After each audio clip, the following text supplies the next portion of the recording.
3, 2, 1.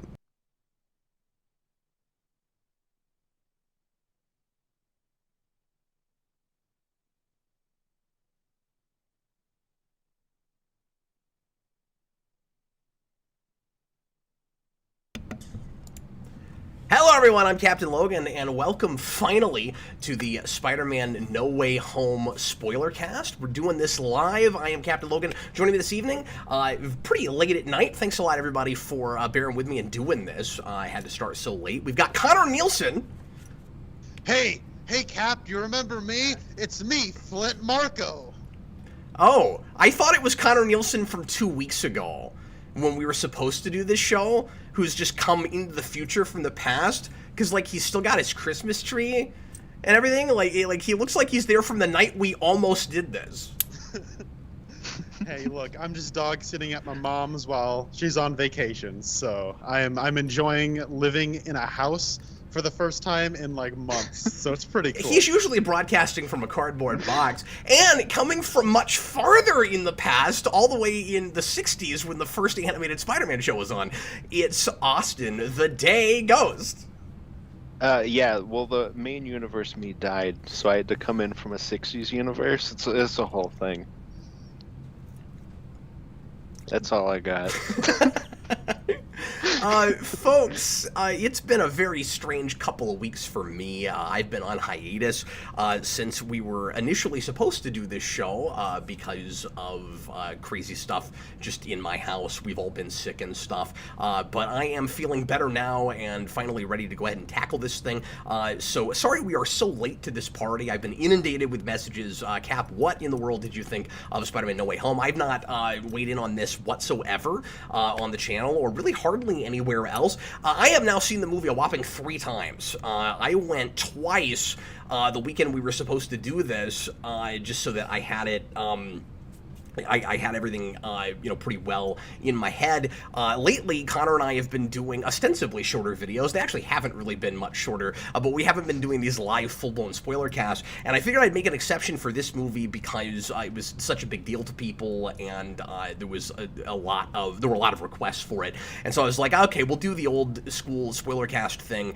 And I went and saw it twice so that I would, have everything, pretty well remembered. And then we weren't able to do the show, and so I was like, I don't want to do this kind of thing for a movie that I saw 2 weeks ago. So I went ahead and went and saw it one more time today. So pretty fresh. I've got it in my head, and we're gonna go ahead and start talking about it for you guys. If you want to help direct the conversation, you can leave a super chat in any dollar amount, and we're gonna mostly go with super chats tonight from the audience. I might occasionally glance over and read interesting comments, but just for the sake of time, because we've got a lot to cover, and I know Connor has a million notes that he's probably going to want to chat about, and I've got opinions, Austin's got opinions, a lot of different things to deal with this, and we tend to kind of fall down rabbit holes and forget the comments, and 45 minutes will go by and it's like, oh, that's right, there's people watching and they want to ask us things. So super chats are the way to make sure that whatever aspect of the movie gets talked about that you'd like to see chatted about happens, but we'll do a little bit of pre-written here and there if at all possible. We're going to go ahead and start with quick sign flips as we always do. Give me a best thing, worst thing, and try not to go down big, long rabbit holes if you guys wouldn't mind. I want to kind of just hit real quick our basic opinions on the movie on the whole, and then let the audience kind of take us in whatever direction they want to take us in. So a best thing, worst thing, and a sign flip is really all I'm going to ask for the 3 of us round robin right at the beginning, and I want to start with Austin in making that happen. I don't think there's any reason to do any more preamble or synopsis or anything with this movie. Everybody here knows what's going on with this movie. It's the big crazy Spider-Man multiversal thing. We're bringing back characters from the original 2 franchises, and MCU Peter Parker done messed up in about 100 different ways. Let's go ahead and start with Austin and see how he felt about Spider-Man No Way Home. Oh, it's a good thing you said that about where to take it, because I picked very superficial likes and dislikes just because I knew we would get into the bigger stuff later. Yeah, of course. So my best thing on a superficial level, is they took my biggest complaint about Dr. Octopus in action scenes from Spider-Man 2 and they fixed it in this movie. Yeah, you mentioned that to me, but you didn't tell me what it was. So my whole thing with Dr. Octopus and what I think is cool about him in like action scenes is that Spider-Man can never touch him because his arms always keep him at bay. But in Spider-Man 2, he's just like this like schlubby guy that Tobey Maguire is like decking in the head constantly over and over again. And I'm like, I don't know. I like that in this movie they brought it back more to what I think a Dr. Octopus fight is, where Spider-Man can't even like land a hit. So that's my superficial best thing. Superficial worst thing, no Ramones song in this movie. Spent 2 years being like, oh, what are they gonna pick? The answer was nothing. Thanks, Marvel. And I think we can all agree, whether you liked it or not, this movie would be a lot better if it ended, going to black credits and then Teenage Lobotomy by the Ramones started blasting.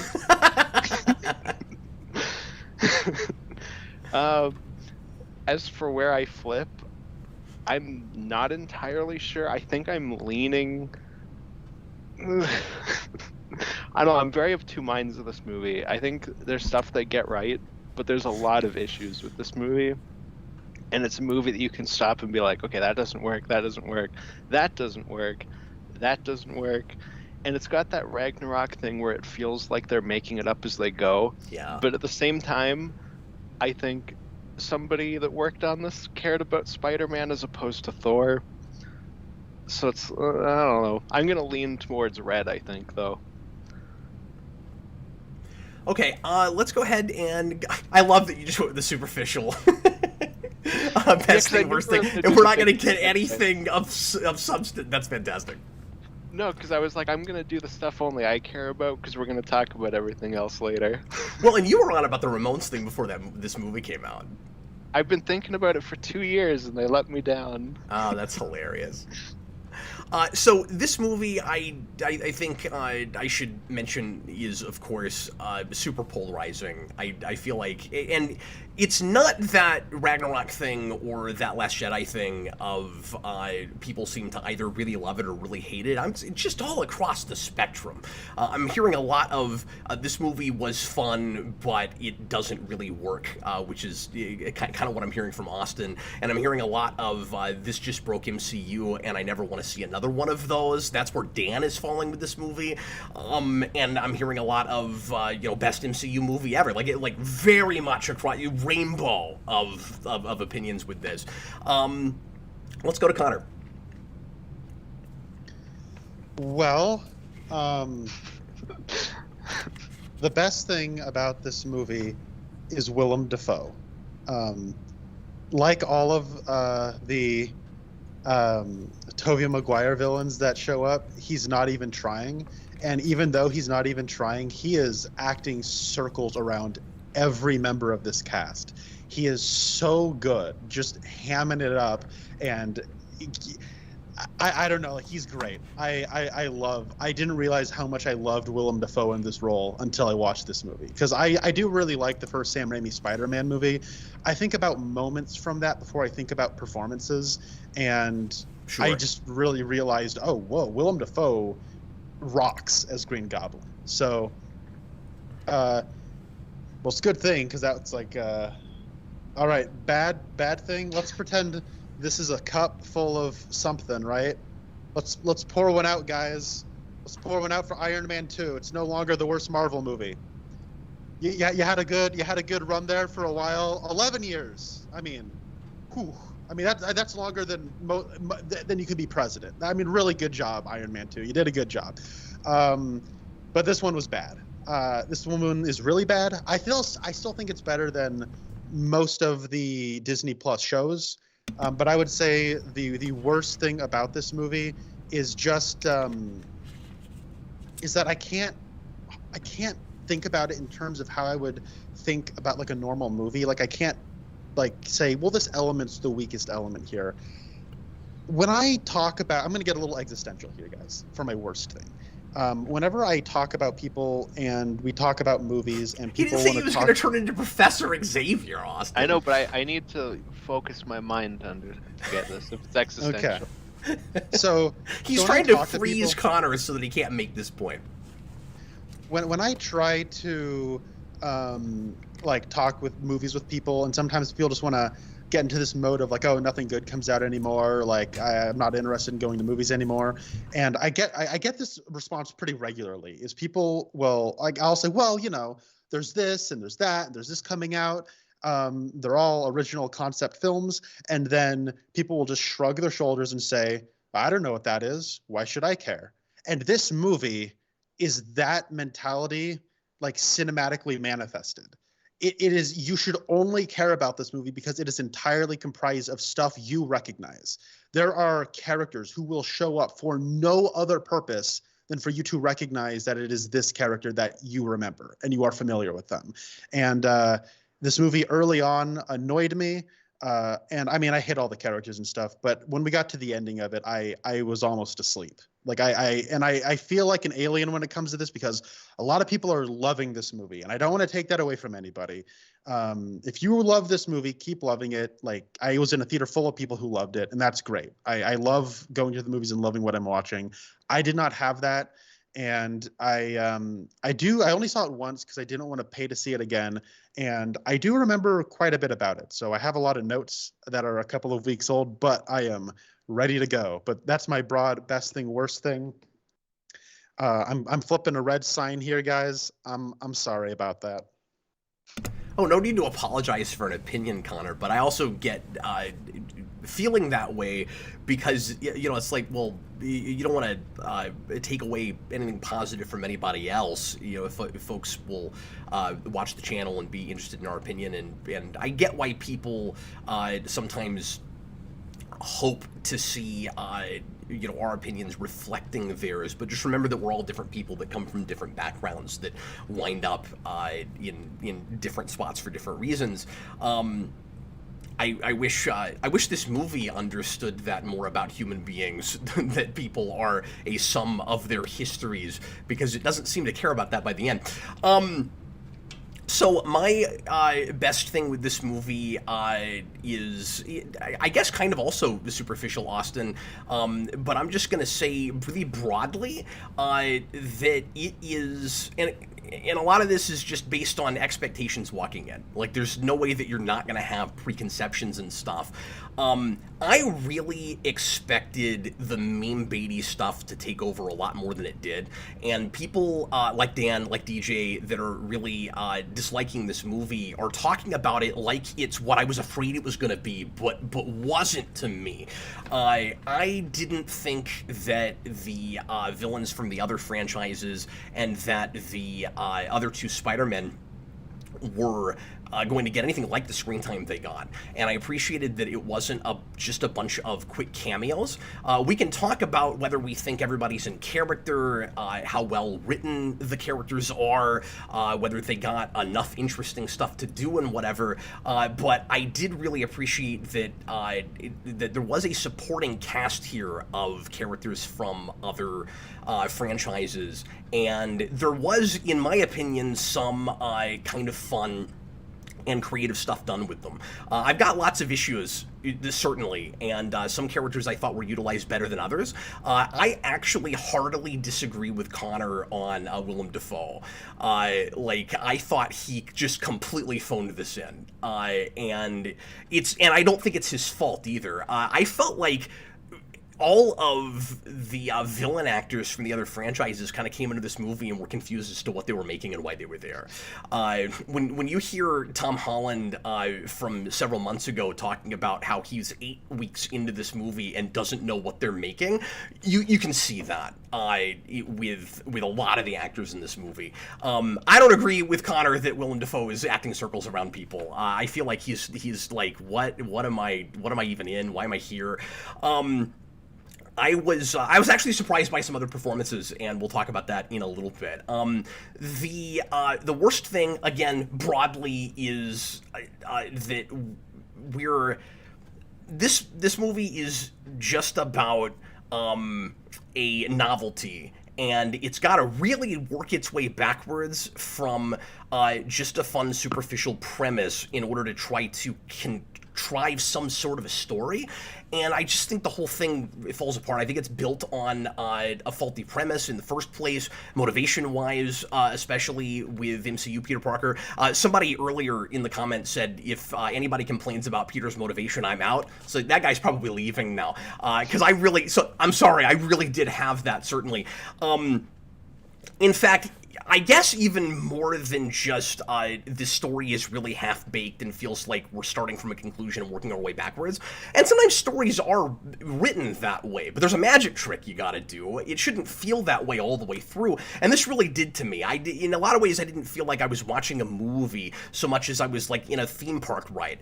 And I enjoyed the theme park ride up to the last 10-15 minutes or so, because the ending of this movie didn't work for me at all, and I don't want to say hurt my feelings, but kind of ticked me off. And we'll talk about that. The real worst thing, I guess, is that we are still, and we do it worse here than we did even in the last movie, just not letting this Peter Parker progress at all. And I think we've really actually regressed him by the end of this movie. I just feel like he should already be, with everything he's gone through, a lot more grown up and mature about things, and wouldn't make the mistake that he makes that gets the whole ball rolling in the first place with this movie. On first viewing, I've had a worse viewing every time I've seen this. Like I said, I went 3 times. And on a first viewing, I would have still flipped my sign green just in a, from, a pure enjoyment, spectacle kind of place, up until the last 10 minutes of the movie. And then it was absolutely red. What we've got here is a franchise that was terrified to even broach origin, to even tell us if Uncle Ben exists, that by the end of the thing becomes a trilogy origin that is completely useless and pointless and not worth watching now, in certain ways. I mean, for the fun of performances and things, certainly, absolutely, I can see going back to these. But the way this hits the reset button at the end is unforgivable to me. It does what I was really afraid Endgame would do. And everybody's comparing this to Endgame. This is absolutely that for Spider-Man. Really weird to get a thing that kind of does that again so soon after Endgame. And I know, Connor, are you in the camp of not really caring for Endgame? No, I like Endgame a lot. Oh, do you really? Okay, cool. I'm still in the camp of, like, even though it's got major issues, as a Hollywood spectacle, it is one of the best examples of the last 5 years that I can think of. I feel that way about it too. I've liked it less every time I've seen it, I think. Just, on a story level and stuff. This takes the issues I had with that as far as mythology and internal logic to the nines. The MCU likes to go way too far with their conceits now, with the way their like supernatural stuff works. Where we're just in this place now where you're not supposed to think about any of that, even when they tell us what the rules are, and they're just constantly breaking them, or they don't understand the rules in the first place. The way the multiverse works in this movie has exactly the same problems that the time travel does with Endgame, I think, and the way the magic works as well. But yeah, we'll get into all of that. Austin, you said you kind of had like 2 different brains about this movie, and I absolutely had that too. Like, I'm not a turn my brain off kind of viewer with things. I got to the end of this movie and I was like, I don't want to think about it, because I know it's just going to completely fall apart once I start doing that. There were even things that I was emotionally moved by that I was like, I think I'm being emotionally manipulated, and that this isn't actually the way I'm really feeling about this. And I don't want to think about it, because I like that this movie is kind of moving me, because it did things that the last movie needed to do, except really superficially and by throwing its main character under the bus. Like, Peter Parker finally has some tragedy, yay. He's finally responsible for getting people he cares about killed, yay, except I don't feel like he's a real person anymore, and so I don't care about any of that, and I should, and I'm supposed to. And it was the Dark Knight Rises thing, it was the especially for me, especially the BVS thing, where I walked out of this going, I think I really like this movie, and if I start thinking about it, it's going to completely unravel. And it did, and that was really unfortunate. I didn't talk to anybody about this movie for 2 days, because I had the, like, Star Trek Into Darkness thing, where I was like, I really like this movie. I know it's probably horrible if I start thinking about it, and then just completely unraveled. So now we're going to unravel it, I suppose. Anything you guys want to say after my diatribe before we start kicking out some of these super chats? I just wanted to quickly say something regarding Endgame, because there's the one point of I do feel like they're trying to make Spider-Man Endgame here, but it feels like Sony saw that clip that Marvel actually used in the promotional material for Phase 4, where it was like in like a theater, like someone pirating the movie. So I guess big studios are advocating for you to pirate their movies, so go for it, guys. It was like this thing where it was like Captain America lifting the hammer on Endgame and the audience going nuts. I guess that was a big thing on Twitter, and it got shared a bunch. Like, it was big enough to be in like this promotional material. I feel like Sony saw that and went, we need to have as many of these moments in our movie as possible. How do we get there? It does not matter. Come up with literally anything you can. Like, every 15 minutes, we got to have one of those big moments where the audience cheers. The story, don't even think about it. We'll cash the check. And so, yeah, that's just kind of like the one moment, because I don't think I'd remember that regarding Endgame. I agree with that, and I think it's a lot like the way action scenes, and this is an action movie, but you get both in this, I guess. It's like action set pieces. Right, Connor, where you have a lot of action movies where it's like we've got these really exciting ideas for moments, and we're going to build a cookie-cutter narrative around that and try to superficially make it seem like we got there naturally. This does that with curtain calls, too, where you just have characters, and like the end of Endgame did that, but this is doing it in the middle of the movie with your Garfield and your Maguire, where you just contrive a way to have a moment where actors you're not expecting to make cameos. I realize there are more than cameos in this. Walk out on stage and freak out everybody. In fact, it's not even. I'm thinking of curtain calls like stage plays. It's not even that. You know what it is? And I had this with a couple of scenes in this movie. Some of this feels like a convention on the big screen. Like, well, yeah, like the I can scene, really agree with that. Yeah, and I like some of this banter. Don't get me wrong, but the scene where the three Spider-Men are waiting for the villains to show up and are like asking each other about the craziest villains they fought and stuff, it felt like those three actors standing on a stage with microphones in front of a bunch of fanboys, just asking each other stuff. Well, yeah, and I have to say, like, this is the worst theater experience I've ever had with any movie ever. Like, movie aside. You told me that, yeah. Because I had this guy that's sitting next to me the entire time going, oh my god, oh my god. Every time anything happened, and it was like the most infuriating thing I've ever had in a movie theater. Was there a hidden camera? Was he making a reaction video? Apparently, like, Andrew Garfield showed up and he was like, oh my god, that's a different Spider-Man. Oh my god. Well, and I want to put this. I'm sorry. Go ahead. And then they're like, "Oh, well, we'll try again." And he's like, "Oh my god, it's going to be the other one. It's going to be the other one now." Oh. And I'm just sitting there like, I am going to stab this person. Well, and I want to put this into perspective a little bit because, I mean, that's just rude and obnoxious. But I understand to some degree why that guy felt that way if he wasn't expecting it because, I mean, that whole thing is the main reason that this movie is performing the way it is, right? Like, it's already the 12th highest grossing movie of all time. 100 and something. Sorry, what, 1.7 billion already? I mean, like, it's nuts how well this is performing, and it's because it's the Avengers thing again. It's the Endgame thing again. We're setting these precedents for first time we've done certain kinds of crossover things on the big screen.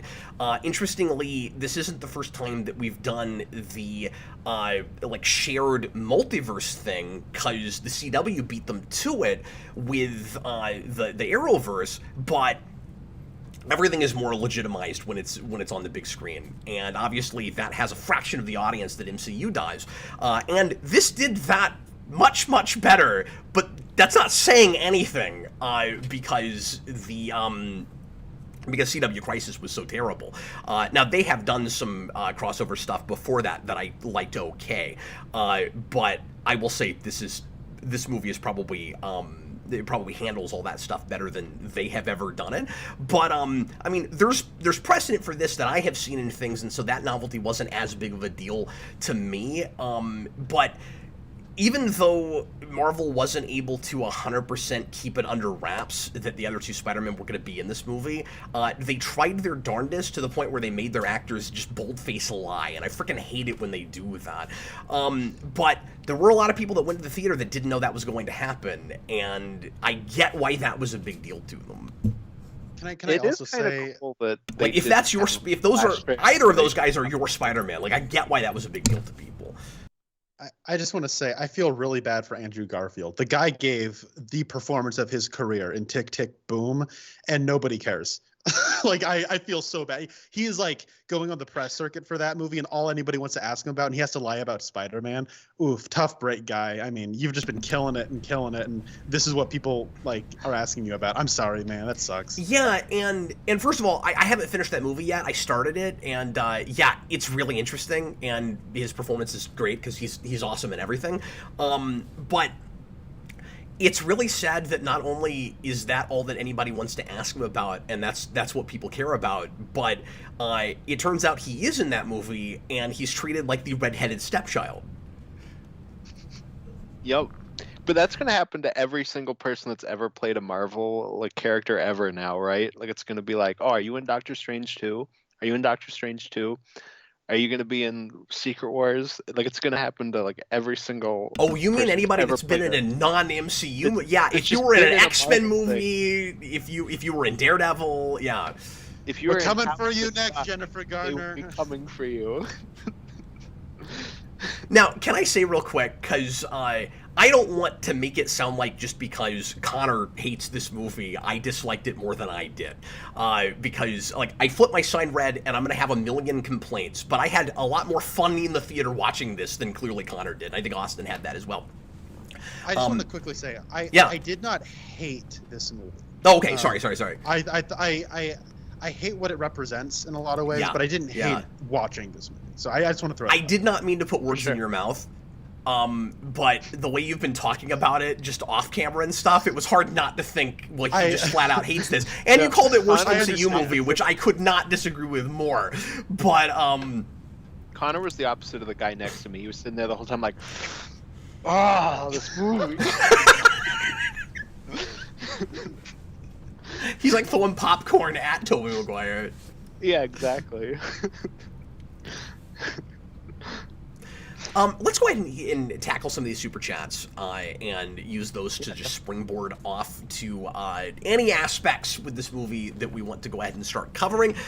Thomas Ledbetter, $5 super chat. Thanks, man. How do you think they tackled the Aunt May responsibility speech, given the info we have or don't have about the Uncle Ben versus the other Peters? I will let you guys go ahead and field that, but I just want to begin that conversation by saying that that drove me insane to no end and was the main reason my sign went red. You want to take the lead on this one, Austin? Yeah, so the whole MCU Uncle Ben thing, for me, like, it's not, it's not great before this, but I think this makes it 10 times worse. In that Civil War and Far From Home at least have, like, illusions, which you can do better than that, but that's something. Like, it gives me hope that we can get there. Even the last movie had an illusion. Yeah. his initials were on a briefcase or luggage or something. Yeah, this movie. So there's a part. So Aunt May says, with great power comes great responsibility, and Peter's line in response to that is, "I know." All you have to do Yeah. is just follow up on that.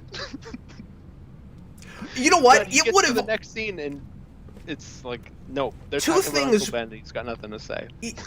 Two things would have made it fine for me. I mean, it still would be kind of irritating that he's never even talking about his Uncle Ben, if that character even exists.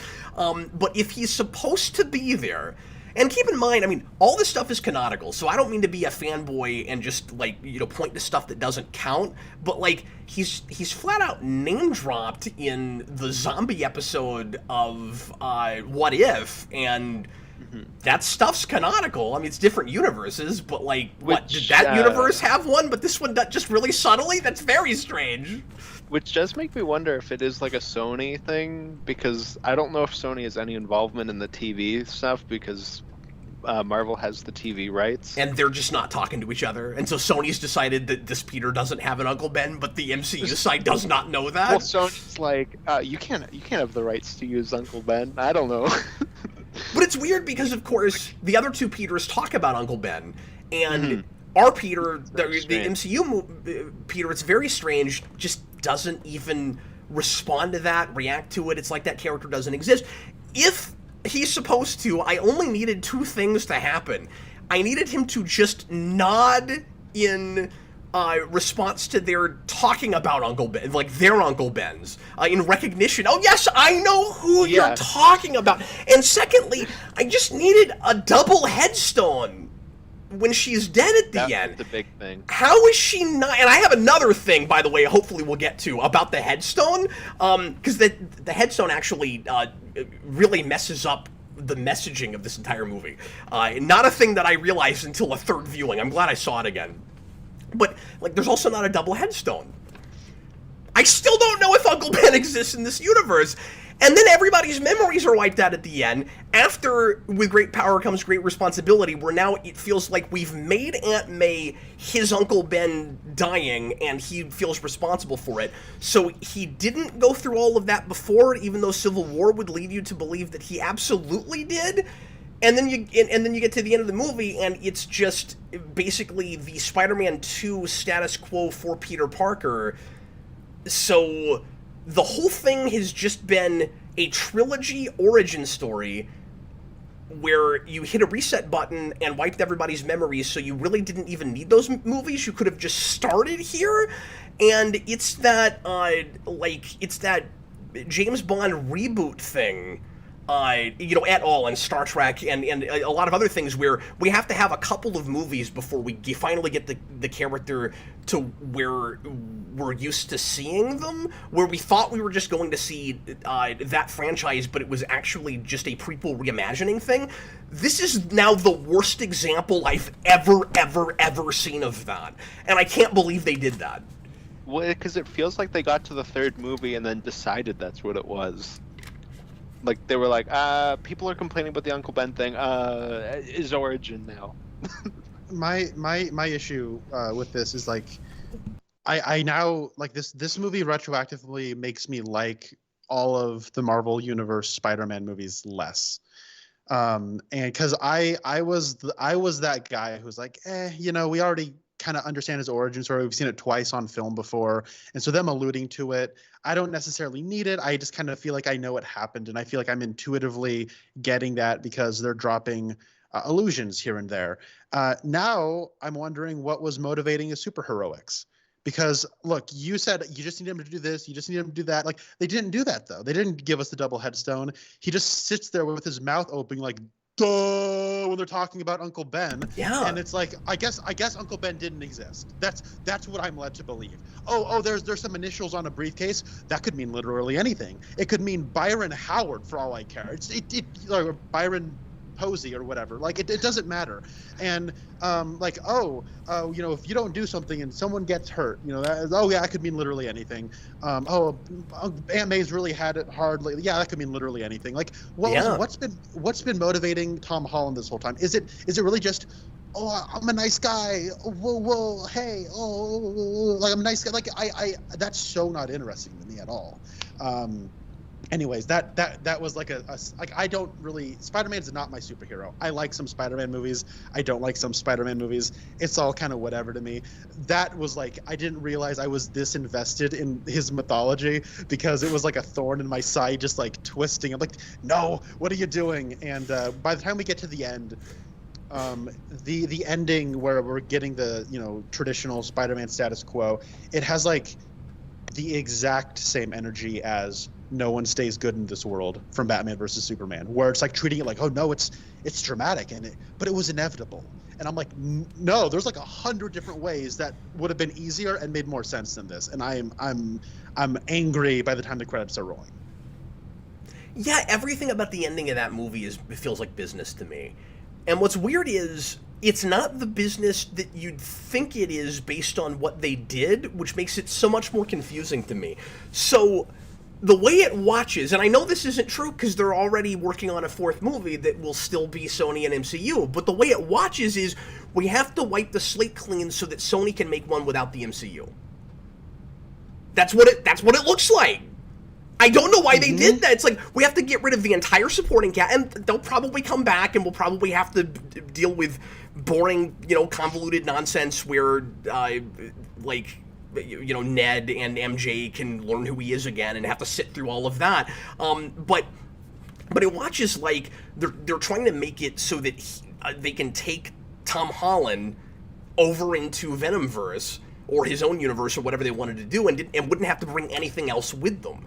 And there were about 5 minutes a couple years ago where it looked like that's what they were going to do, maybe. And now it looks like they set the playing field to do that, but that's not what's happening, so I don't know why they did that. Well, and that's like one of those things where now that we have like a clean slate, and it's just like, well, how we got here, I think, is remarkably bad storytelling. Yeah. But you know what? It's weird. Usually when I have like a bad sequel, I'm like, well, I don't really want to watch the next one. This one has like that weird reverse effect. I'm honestly curious to see what comes next because they could do anything. They could do anything. The last 5 years didn't matter. I'm now considerably less invested to go back and watch the last 5 years of Spider-Man.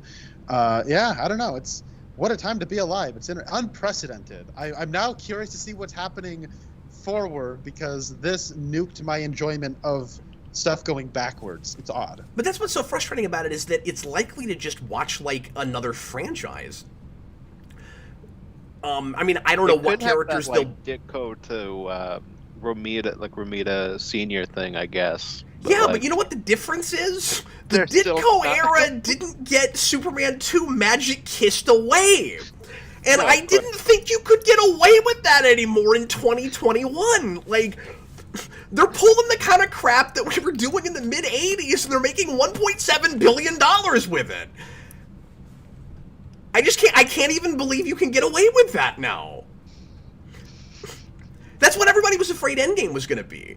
Where it was like, we're gonna bring back everybody that died and there's going to be no consequences, and like it severely affected, ostensibly anyway, the status quo moving forward. And you could say, well, there's consequences to Spider-Man personally, and after all, isn't that what Spider-Man stories are all about? Yes, but the problem is, like I said, I felt like they had to throw their protagonist under the bus in the first place to get us there.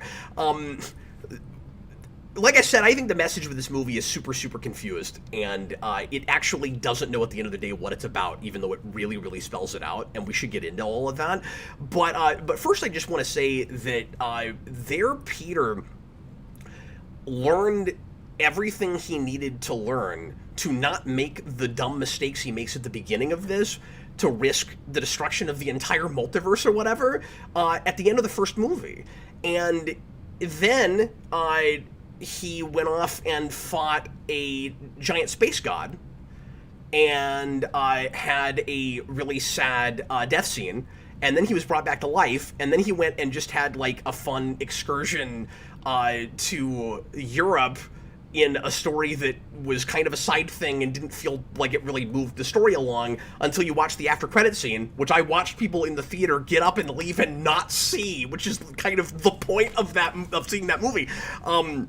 Well, now everybody knows who he is, and I wanted to see what the Spider-Man who learned the lesson of if I'm nothing without this suit, I shouldn't have it would have done, but that's not what we got. He's completely reverted again. Like Doctor Strange's whole thing about I keep forgetting that you're just a kid. He shouldn't just be a kid. It doesn't matter his age, man. Like he's been through.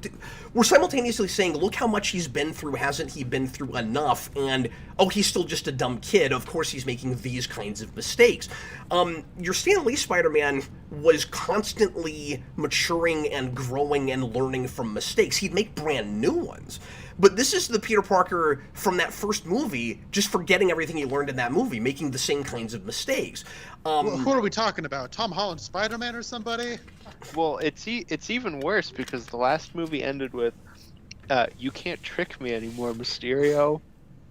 He gets tricked by the Green Goblin in this, and there's literally one change you can make to that fixes it, which is just Norman comes in and nobody knows he's the Green Goblin because Doc Ock and Sandman shouldn't know that, but they just do. I wondered about that. Yeah. Yeah, you know who else didn't? I also wondered about the whole. Idiot. I also wondered about the whole Electro not knowing Peter Parker is a white guy thing. I wasn't sure about that. Yeah, how does Electro come over? He doesn't know Peter Parker's identity. Well, I didn't go back and watch that movie, but I was like, so was he told in that movie? Because I'm just forgetting, like, the name of Spider-Man, that it's Peter Parker, but he never saw him with his mask off, so he didn't know, like... I think the idea is supposed to be, from what I've heard, because people have to, like, cram fan theories to, like, fix plot holes in this movie.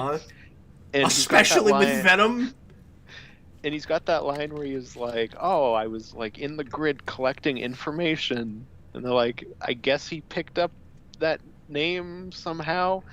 But like, this movie isn't very thoughtful about like any of the villains they bring over, because the whole thing is, once they know like who he is, like they get brought over. But like, Doc Ock only finds out that Spider-Man is Peter Parker after he gets electrocuted and his like arms are like not working very well.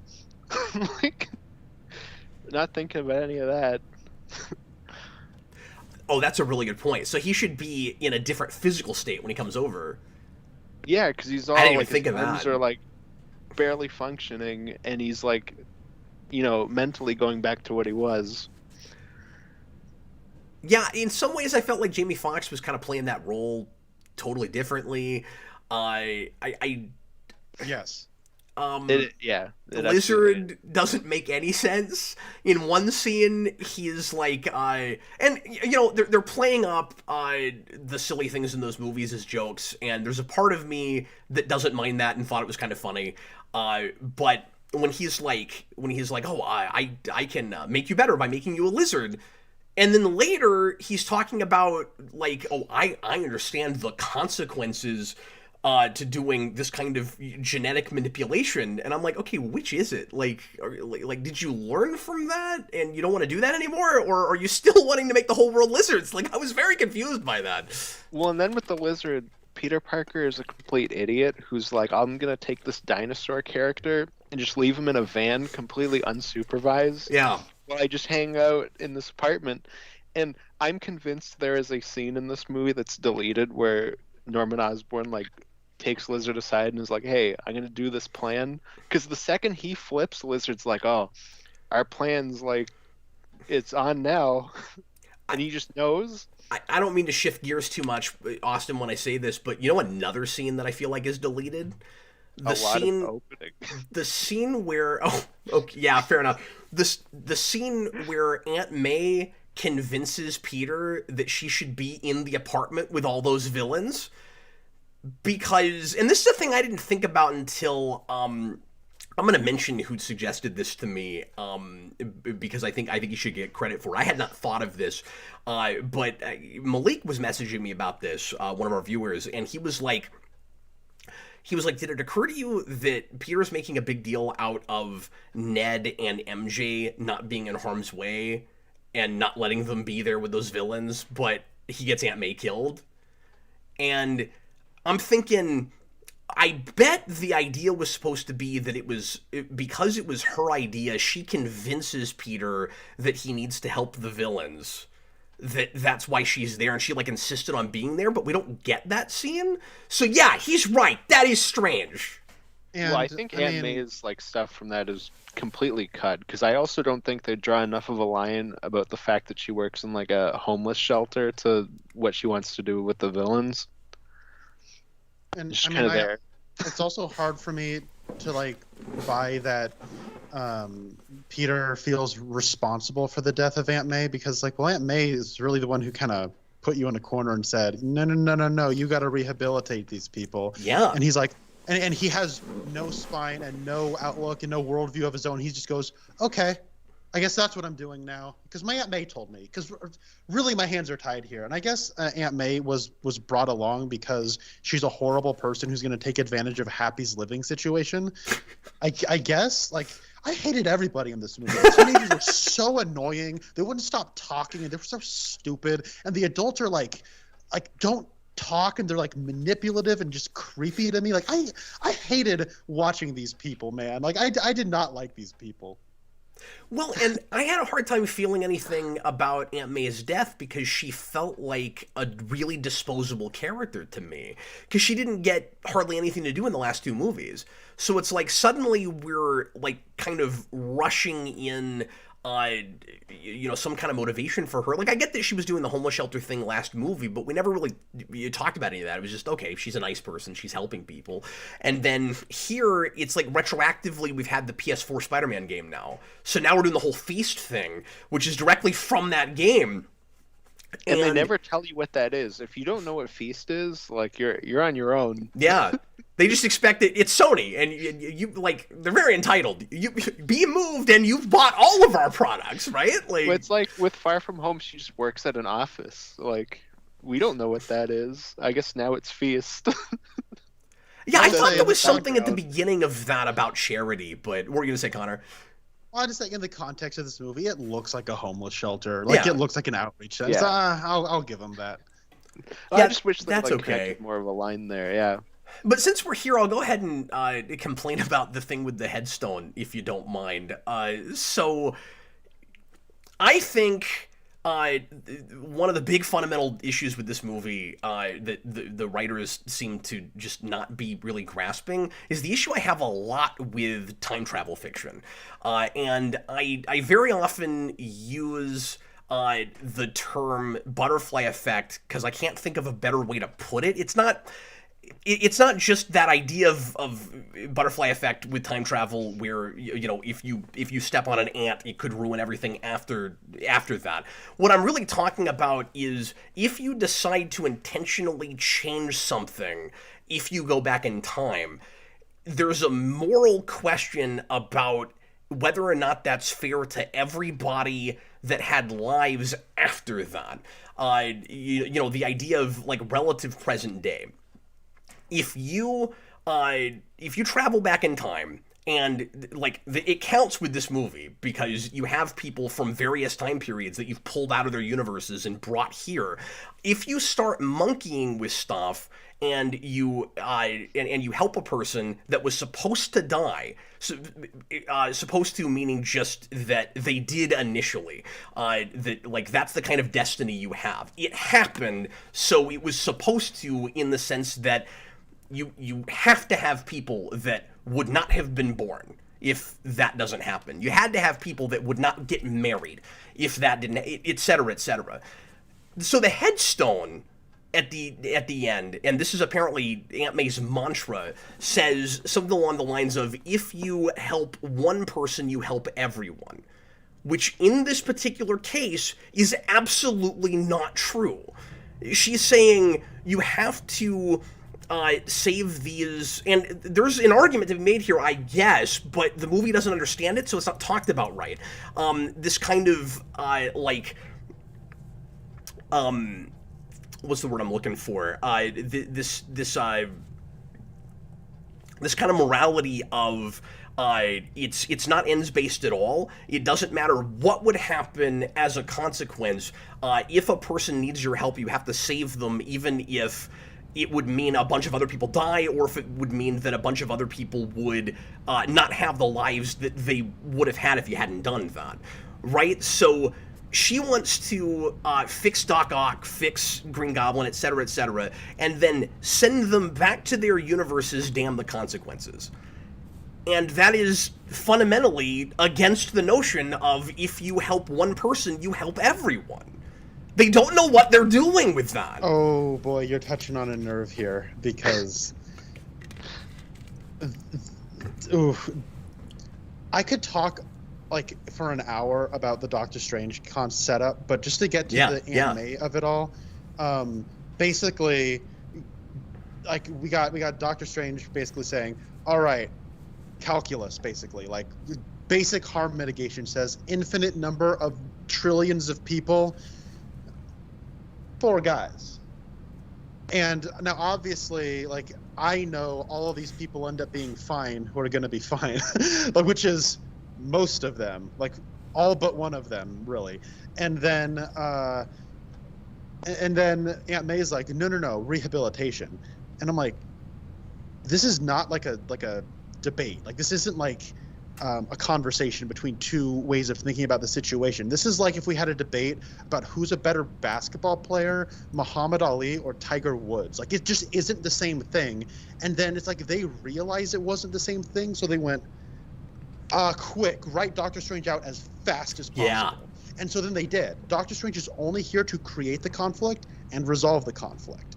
And like Aunt May's whole like idea of rehabilitation, it comes out of nowhere like an hour into the movie, and now it's just the movie that's what it's about. This is about rehabilitation now, and obviously like there's a giant logic hole in it. You know how there's like that weird like logical inconsistency in Spider-Man 2? It's like that momentary weird moment where it's like, oh, Dr. Octopus does not know that Peter Parker and Spider-Man are the same person. So there was a car through a window. Why would he hurl a car? Okay, take that. And also if he's gonna hurl the car, he's risking killing the person that he needs to take to Norman Osborn. Exactly. So like you take or that Harry Osborn. Moment, Harry, yeah. I was gonna. Don't tell Harry, but don't tell Harry. Clearly, nobody did, because Doc Ock and Sandman knows what's up. Yeah, exactly. And don't tell Harry, because he's not even allowed to be name dropped. I had a friend, and he died in my arms. But there's a like that same kind of logic inconsistency is like driving the drama of like a lot of the movie, which is like, I know Lizard gets cured, like, and gets sent away. Like, I know Sandman's doing just fine. I know that Doc Ock does get help. Like the only, and then like, I mean, Green Goblin died and all, but no, Doc Ock died. But like he kind of died. He kind of screwed himself. Like, you know what I mean? Like, it wasn't like he got murdered by Spider-Man. It was just weird. Like, most of these people, and like Electro, what I get is that the last thing he can remember is blowing up in Amazing Spider-Man 2, and now he is rematerializing here. Like, he has missed nothing. Yeah. So you send him back. I mean, I guess rehabilitating him is, I guess, all right, maybe. I don't know. But, like, it's just so weird. Like, so much of these people, it's like, there's no drama here for me. It's like, obviously Peter doesn't know this. The problem is, as an audience member, I'm ahead of this character. And when you send them back, where are you sending them back to? Are you sending them back to the exact moment you pulled them back from? That would be pretty awkward if you're in the middle of a fight with Spider-Man and you're like Electro or something, and like you're like a normal person now, and then like he puts a fist through your face, then you're dead. Like, whoops, sorry, another Spider-Man cured me, and you just didn't know it. Sorry. Like, I don't know. Like, there's so many like weird holes in the premise here that I just couldn't find myself like dramatically invested. Yeah. Well, and it ends up being potentially a moot point. This is important. We've got to talk about this. It ends up being potentially, and tell me if you guys agree with this, a moot point as to whether or not we rehabilitate the villains so that they have a chance, regardless of where you might land on the ethical consideration of everybody you affect if you change the timeline. real quick note: the Voyager, the Star Trek Voyager finale has this problem. An episode that I used to love just because it felt important, right? This is one of those movies that kind of has that, where it's like it's a big event, it's great, right? And then you start thinking about it. Coincidentally, the last episode of Voyager is called Endgame, and the premise of that is a elderly Captain Janeway goes back in time 18 years to make sure that the crew of Voyager is able to get home from the Delta Quadrant, where they've been lost for the whole series, just so that two of the crew members that she cares about don't die, forgetting that she got lots of people killed in all of those 7 years before that, and she doesn't bother going back to save any of those people, and B, it's not like she's trying to stop some kind of giant like cataclysm or catastrophe like we did in Endgame, when half the universe was Marvel, half the universe was destroyed. In those 18 years, everybody else is doing fine. So she's wiping out 18 years of people getting married, having children, yada, yada, yada, just so that she can save Chakotay in 7 of 9. And I feel like this movie has exactly that kind of problem, where the stakes aren't big enough in the first place. So you're kind of making like I said earlier, you're kind of making your main character just look like an idiot for doing it in the first place. And it's weird we never draw a line to the fact that the setup for this movie is Mysterio framed Spider-Man for killing him. Now all these villains are coming in and they're like, hey, Spider-Man killed us. And we never really, like, draw a line between those. That's a really great point. Yeah. Here's a bit. This is like something that was like I was like, is this like really happening? So Doctor Strange, because he's not an adult in this movie, doesn't sit down and say, look, here is all of the stuff my spell's gonna do. Go home, read it over, think about it. Yeah. This is what, like, and then, he says, let's do it, man. And so then they go down and they're in the middle of doing it. And because Tom Holland can either not stop talking or is, like, incapable of talking, he only has 2 modes, guys. So he's, like, sitting there, he's like, like, kind of adding stipulations and stipulations. Like, so we find out you can add some stipulations. But then it becomes more and more erratic. But so then what apparently Doctor Strange did was he contained the spell, conveniently put it into a magic box that has a button so that anybody can push it. And then he finds out there are people coming from all over different universes invading our reality. So what we need to do is capture them, put them in my private prison in my basement, and then we push the button and send them all back. We don't know how many people there will be. And my thought is, why don't you just skip the middleman, press the button? Like, it'll, like, why are we even, like, going through why are we bothering going on a fetch quest at all? Yeah, that's a really good point. Like, did they need to be in that room for some reason for it to? No. It didn't seem like it. You got to the end of the movie and they didn't. So why didn't he just, like, push the button or undo the spell or finish the spell or whatever it was? And regardless, at the end of the movie, when the magic box blows up, there's no consequence for it. You're like, oh crap, I guess the consequence of that is they're stuck here. And even if you start a new spell, the spell that brought them over, like, it's gone. I guess they're just here now. Oh no, they're fine. I guess making people forget that Peter Parker existed, I guess that just sends people back to their universes for some reason. Yeah. And then on top of that, Doctor Strange is taken off the board. What's his name?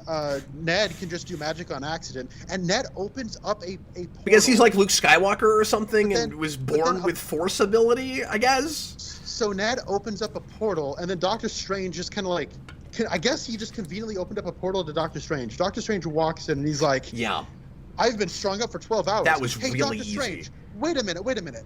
You're not tied up right now. How long have you not been tied up? You could just do the spell wherever you are, and just like, you could have ended this an hour ago. Like, Aunt May could still be alive if you were just like hanging out in the Grand Canyon or like in another dimension. Because it's a multiversal spell, shouldn't you be able to do it in any realm? Like, and look, they can make up whatever arbitrary rules they want to. They could say in the mirror dimension you can't cast those kinds of spells, but we're not told that. No. I mean, the they could worst say part that. About the Ned thing is, I don't know if you guys saw that interview with the writers recently, but like, was like, I think they were like part way through filming like the first and second acts before they came up with the idea that Ned would do that. It was supposed to just be Doctor Strange would bring him the other Spider-Men, and then they were like, no, cut his role down and give it to Ned, which is bizarre, and that whole thing is terrible. Well, I and wonder kind how much ruins of that Doctor had to do. Strange. And then here in a minute, I gotta make my point about the end because I was going somewhere earlier and then I stopped midway, and I'm sure people are like, where was he going with that? The thing with Ned, watch to me, Austin, like they're going, okay, it's not enough to just have the cute reference to the other best friends that turned into villains. We've got to set up something, like, even if it's, you know, just kind of barely there, just tack a thing in there. Kind of like Flash's whole, like, tragic parent thing that was just thrown at the end of last movie and then has never been mentioned again. It's like, okay, there's now been the seed planted that because he's Peter Parker's best friend, at some point inevitably he's destined to become a supervillain and you know, not be friends with him anymore and fight him. What's going to be the impetus to that? Roll a d20. I guess he's a magic guy and he's got magic powers, and then something that will lead to his being Hobgoblin or whatever he's going to be. Like, that's the best I've got. Remember when Doctor like, Strange had to like learn how to do this and like couldn't figure out how to open a portal? Ned figured it out. Yeah, and we'll just say that his family always said that they're good at magic. Okay. So Also, that scene where yeah, sorry, my bad. Go ahead. no, you're fine. But yeah, if you don't mind, I'm gonna make this point. So, you guys tell me if you agree with this. When you get to the end and the spell, and Doctor Strange does the spell that Peter suggests, that, and we have to break this whole thing down because it feels like it was written on a cocktail napkin in about 5 minutes and not thought about it at all. It's like, if everybody is, and we're not given any parameters, if everybody forgets who Peter Parker is, then all the people that know that he's Spider-Man that are on their way over now will not come over, and then everybody that is already here will leave. Would that not suggest that you are fundamentally changing every other universe as well, so that all of them would also not know who Peter Parker is, thus negating the point of rehabilitating the villains, because who knows what they're even going back to?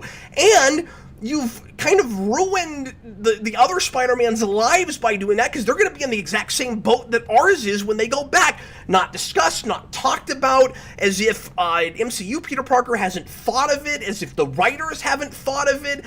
It plays like everybody's just going back to the same universes that they were in the status quo that they had in the first place. So now you've not only rendered this trilogy kind of pointless because it was just there to be an easy origin story for a Peter Parker that I thought already had one, but you also rendered the other two franchises inert because none of that happened the way we thought it did. Well, it's worse than what you're saying, because it's not that Toby and Andrew go back and they have the same life as Tom Holland's Peter. Because they all get sent back because they don't know who Peter Parker is. So they go back with amnesia. Well, no, that's not true, because if that were the case, then our Peter would also have amnesia, and he doesn't. Maybe, I don't know. But I'm just saying, there's no reason to assume that, because our Peter didn't have that happen to him. Right? Yeah, but that's also the reason they're sent back. I don't know. See, I thought they were just sent back because the button got pushed. Maybe. You see what I'm saying? Because I don't it's know like this they can send the box exploded. Yeah, I know the box explodes before that. Okay, but then see, I forgot the box exploded, but I thought the box was the reason that they could go back. It was supposed to be, but then they ultimately go back because he casts the identity. No, I spell. thought that all kind of happened sort of simultaneously, and that the point of casting that spell was just so that nobody else would come over. No, it's all simultaneously. Like, he casts a spell so no one comes over, and then it also just sends them back for some reason. Yeah. Okay. Well, then you're right. Then that part of it doesn't make sense. But I don't think that they would have amnesia, or ours would, because I had that thought. Yeah. I don't know. Um, According to the writers, they had a bunch of rules, and then they went, it doesn't matter. We'll maybe deal that's with what it it felt next like we did with movie." the time travel with Endgame, too. It was like we can't even stick to the rules that we have. I don't know what the rules of magic are. Well, especially because it sounds like this ending was like a last minute thought. It watches like it was a last minute thought. You know, and really the whole premise does, right? I mean, it feels... Here's the thing. It feels like a really rushed, thrown together story that is executed well enough visually that you can dupe a lot of people into not realizing that it's as sloppy as it is. Yeah. Oh, interesting, because I was going to say it's a rushed, sloppy, jumbled mess that's executed like a rushed, sloppy, thrown together production. Like, but I don't think so. I don't want to scene to scene, like I think a lot of the like cinematography and directing and stuff is fine. I think this is a remarkably ugly movie. Like, I am shocked this cost $200 million. Like, this looks held together by digital tape. I couldn't believe, like, a major studio put this much money into it. Like, I will go on record to say I don't understand that criticism. I'm not seeing that. I have it in places. I think this is some of the worst, like, de-aging effects I've ever seen. Certainly with Doc Ock. Oh, really? I didn't have that. I thought it was weird that yeah. some characters were de-aged and others didn't seem to be whatsoever. Like, I don't think we did anything to Defoe at all. No. Sometimes they're stock footage. Hey. What's going on? No, Molina like completely forgets how to play that character when he's like turned back and he has his moment with Toby, and he just looks like That's Chevy true. Chase now. So like, it looks really awkward. Yeah, I had another point, but I can't remember what it was now. But like somebody this is somebody in the comments, and I know we haven't hit hardly any super chats yet. We'll get back to that in a minute. Somebody explain to me what I'm missing, if I'm missing anything with that ending and how that spell works. Because here's the other thing. Peter says, let me break this down a second. Tom Holland Peter 1 says, can't we just do the original spell? And the spell being make it so that nobody knows that, at all that Peter is Spider-Man, not that Peter exists and is a thing, right? And Doctor Strange says, no, it's too late, we can't do that spell. And Peter says, well, then what if we just made it so that nobody knows who I am at all? Would it work? Yes, it would work. Why? Why wouldn't the original spell work? Because the second thing he suggests works is because if nobody knows, and this is why it has to fundamentally change all the other universes, if nobody knows who Peter Parker is, they can't know he's Spider-Man, ergo they can't come over. So how about they just don't know that he's Spider-Man, and then ergo they can't come over? What am I missing with this? we need an ending where Peter is left all alone. Exactly. Yeah. Why didn't you just start your franchise there then? It's like, oh good, we've got 3 movies of high school years now that are rendered totally pointless to go back. And yeah, and we ultimately didn't do enough there. Like, we get one movie where he's in high school, one movie on summer break, and one film where he's in high school for a second at the beginning, and then we never deal with that again. Yeah. I don't know. Dan and I talked about this the other day. We were saying this feels like you can see what John Watts actually wanted to do, in that you start off with like Peter, he's dealing with like the effects of last movie, and like now he's having trouble getting into college and stuff, and they want to deal with like this really like personal problem with Peter Parker, and then the studio comes in and is like, okay, here's like the thing you have to do now, and then after that point it's just that. Well, and that's why I'm actually like, I'm not writing off John Watts' Fantastic Four movie just yet. I honestly feel kind of bad for him that he had to make this movie. And honestly, like, what kept me from like really, really disliking this movie more is that it wasn't Venom. Like, this could have been worse. Like, yeah. I think anyways. And like, I think this kind of zippy kind of aspect of it is still like breezy and kind of entertaining in places. But I think that like there is like I don't know, like I also feel like he had a very short amount of time to make this movie, because it's like when you have the 3 teachers in one medium shot where they're just standing perfectly still right here and they're just riffing for this one scene, Come on. No director wants to make that scene. Like I know everyone has to do it, but like nobody wants to make that scene. And like I guess just kind of going to like why I think this movie looks kind of ugly is that like when the last time I saw Willem Dafoe and Alfred Molina in these roles, they were in movies directed by Sam Raimi. Now I'm not like a crazy man who like absolutely loves those Sam Raimi movies or anything, but they're well directed. They look great. And like No, even Raimi's a today, good director. and like but they realize that they need to like basically take like 3 or 4 different like visual designs. Like those Sam Raimi movies are meant to fit into Sam Raimi's aesthetic, and Mark Webb and the Amazing Spider-Man thing is going for something different, and then the MCU Spider-Man movies also look different, and they have to put them all together. Yeah. And so instead of,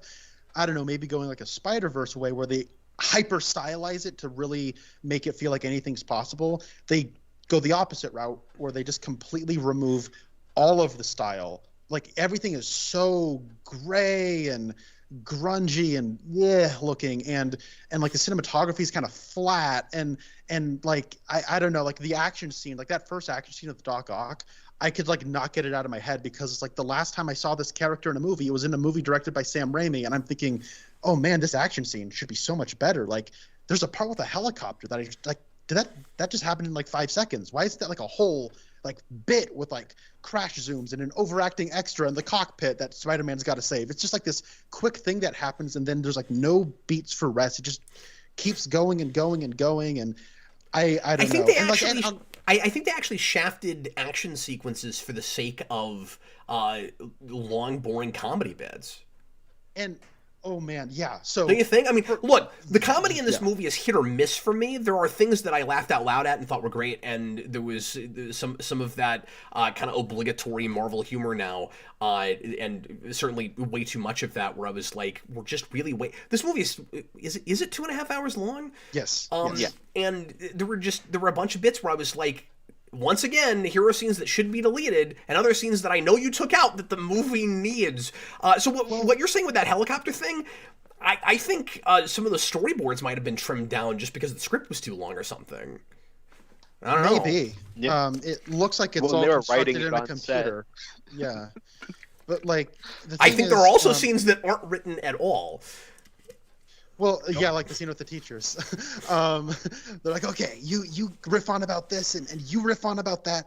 But also, like, in a $200 million movie, come on, we couldn't have a practical, like, prop Green Goblin helmet. Like, it's completely CG. Like, really? Like, come on, guys. Like, you don't even see it get broken. I didn't notice that. Like, he just, like, walks off screen and you hear, like, a cartoon crash sound effect. It's like a plug-in sound effect. And then it cuts to it and it's, like, it's all broken on the ground. Like, what? Like, what's happening? What I was distracted by there was, I know he's technically super strong, but I didn't buy that he could break that helmet like that. Like... Well, you don't see him do it. He's like, it's like in Jurassic House when like the guy walks off frame with like a pillow, and then the implication is that he suffocated the old dude because James Cromwell was like, I'm not doing a death scene. That's gonna cost $5 million extra bucks. And then that's what it felt like, where you see like Willem Dafoe creep off frame, and then there's like a stock cartoon crash sound effect. I was so weird. Somehow I didn't notice that, but like now that you say it, yeah, it sounds dumb. I guess that was in the movie I just watched today, but I'm also really glad that Willem Dafoe like fought to be in all of his action scenes so that the Green Goblin moves like a 60-year-old man in every single fight scene that he's in. I really appreciated that. Okay, let's go ahead and hit some more of these super chats since we've done like one, and like 100 things are coming to my mind that I want to say right now, but let's go ahead and do some of these and hopefully we'll get to some stuff. Mr. Roboto, $2 super chat. So No Way Home sequel then? Hi Cap and Austin. I guess he doesn't care about you, Connor. He says hi Cap and Austin. No, this is going to get a sequel. They're already, I mean, it's the 12th highest grossing movie of all time. They're going to make another one. Whether it was just set up already, yeah, whether it was just at Sony, and it won't be, but whether it had just been at Sony or was still a thing with MCU, Tom Holland was going to play Spider-Man again. I love, by the way, that each of these movies has to have, like 3 suits or whatever because toys. And we end this movie like, here's the brand new red and blue suit. It's like perfect. And then the after credit scene is the setup for his suit after that. And it's like I he's I gonna get also like Oh, that how I didn't one even of think of that. That's true. Although I'm not buying that anything is even going to come of that.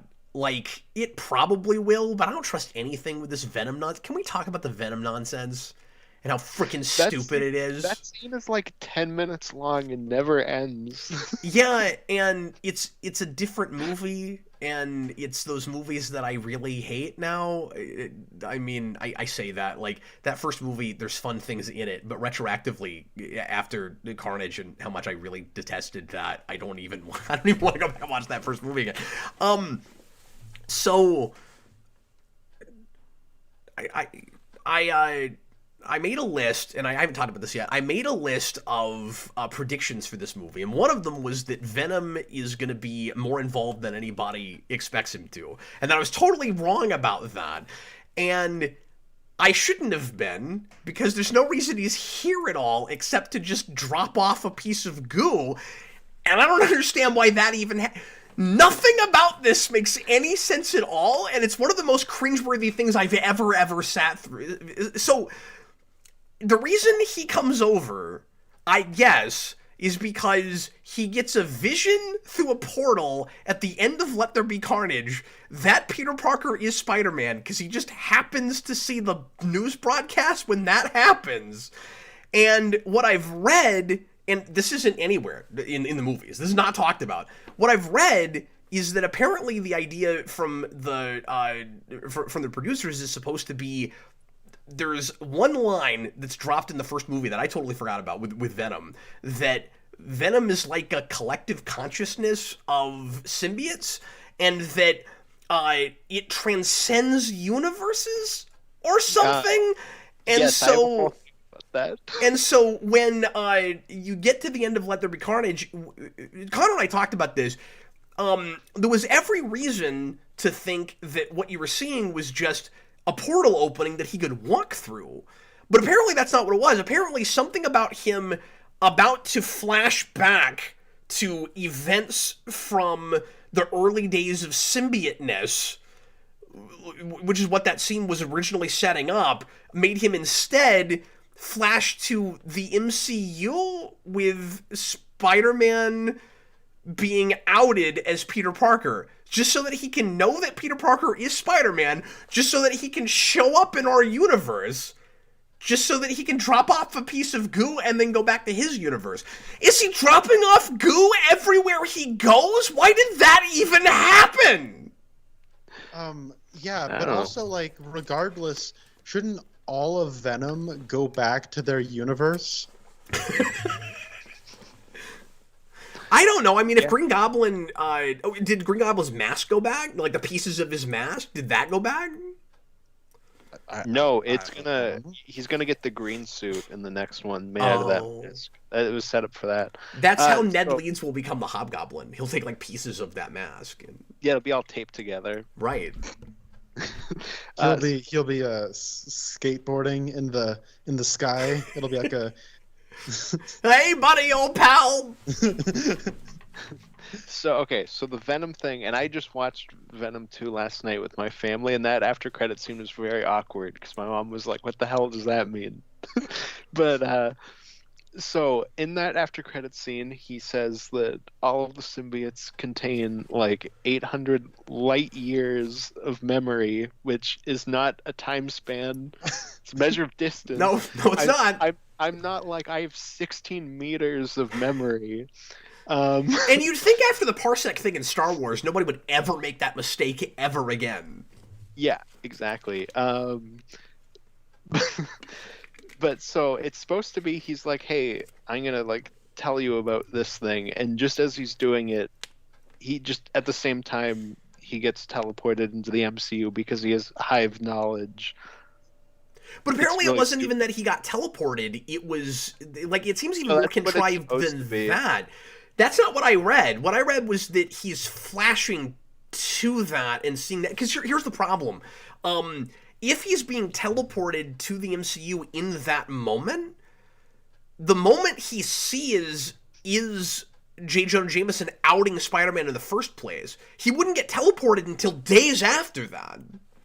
No, it's supposed to be he's teleported because the memory that Peter Parker as Spider-Man is just somewhere in Venom's like hive mind. So it like teleports him in, and then he's in the MCU and he sees that on TV. That's what it's supposed to be. But why would he be seeing that? Well, why would he go in that moment? Because that's before anybody went. I guess it's just also on TV then. I don't know. Okay. I don't think they thought any of that through. They clearly did not. No, I'm probably spending way too much time on this, but that whole thing just broke my brain and was insane. And I was like, why would you even do that? People would go like, "Oh, it's Spider-Man. He's gonna fight Spider-Man." Well, that's the thing, is that you're also disappointing anybody that wanted to see that. I mean, I don't care about that, but I'm just saying, like, No, why would you set that up for people that legitimately like those movies and then not even let him be involved? Like, a part of me is really happy that we didn't have to watch that, and I was really expecting it. Mm. Because so much of this movie feels like, with advertising and stuff, feels like Sony trying to remind everybody that they're making these movies. That, like, it's Sony Spider-Man, and, don't, like, I know this is part of the MCU, but don't forget, like, we did this in the first place, and it's like patting themselves on the back for, a couple of decades of Spider-Man movies, regardless of, failed franchises and stuff. And I really thought they'd be like, but see, we have this Venom franchise that's really popular, so we gotta force that in there too. But that's not what they did. I guess it was there just to get the goo there. Yeah, just to give a reason, like the most contrived reason for him to get the black suit. But you don't even need that, because and this leads to another thing that drives me nuts.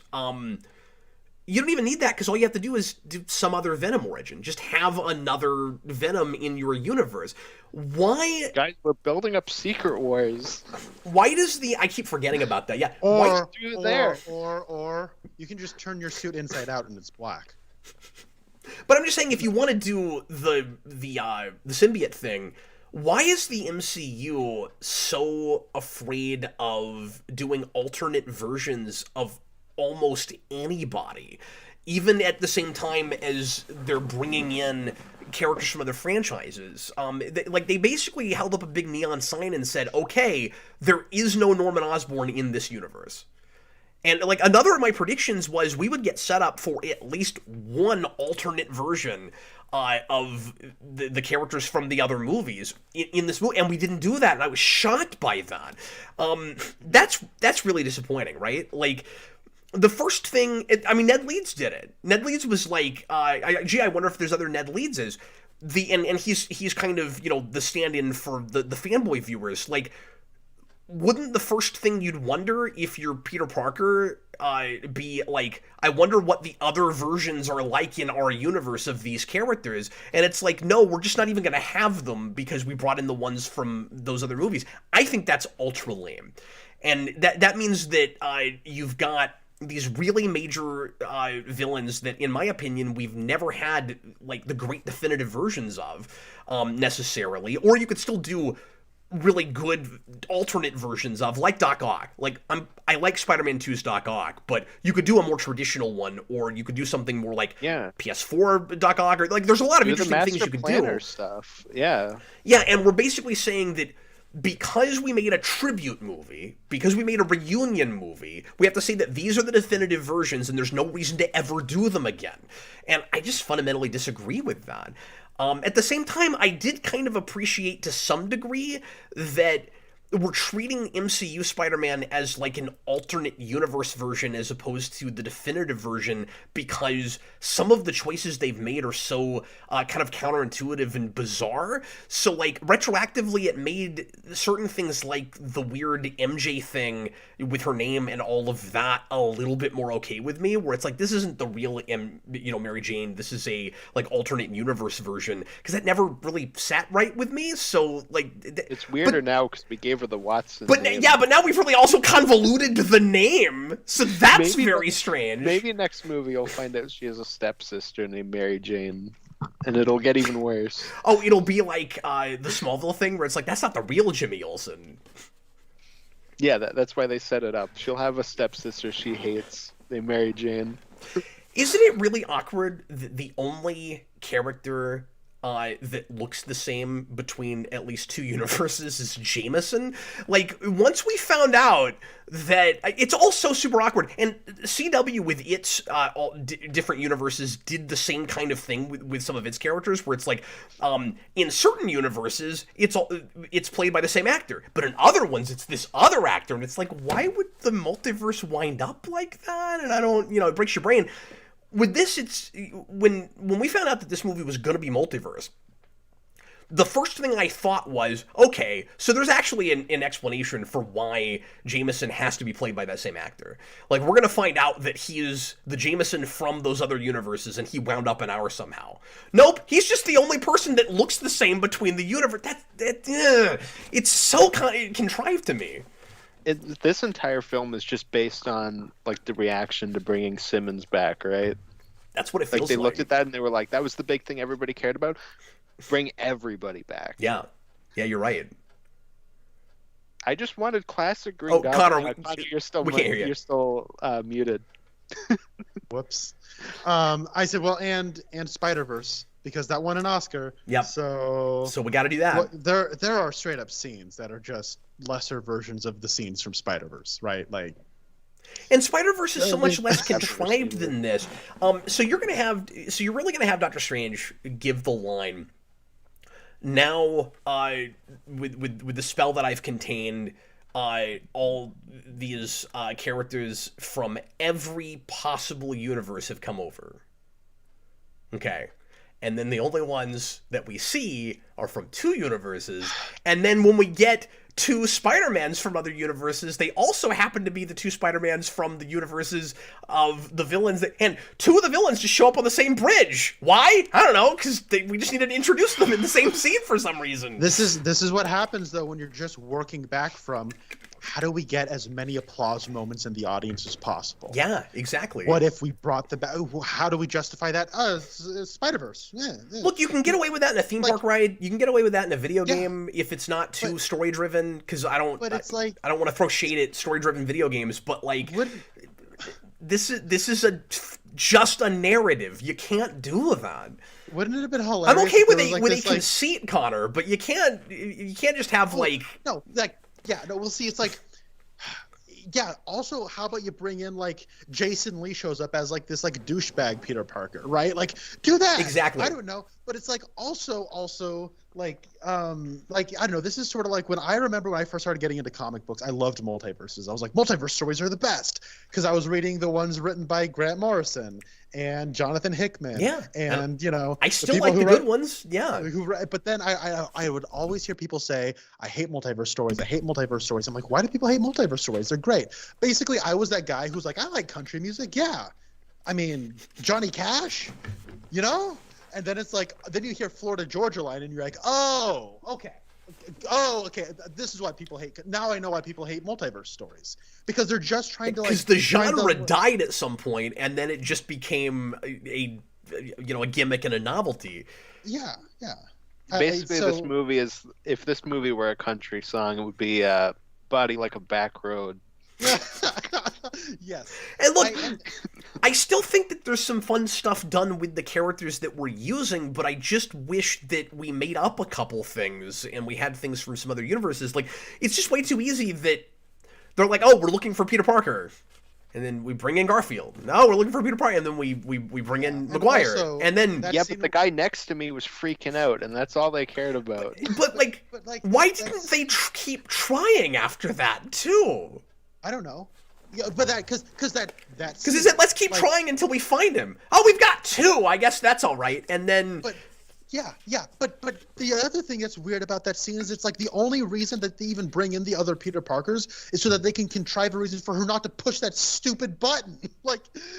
That's true. I'm gonna push the button. And by the way, we only have a magic box with a button so that we can have non-magic characters interact with a magic object. That's the only reason it's there, and so it's so transparent to me, and it's ridiculous that I have people were losing their okay, I'm glad people lost their minds. I'm glad people liked it.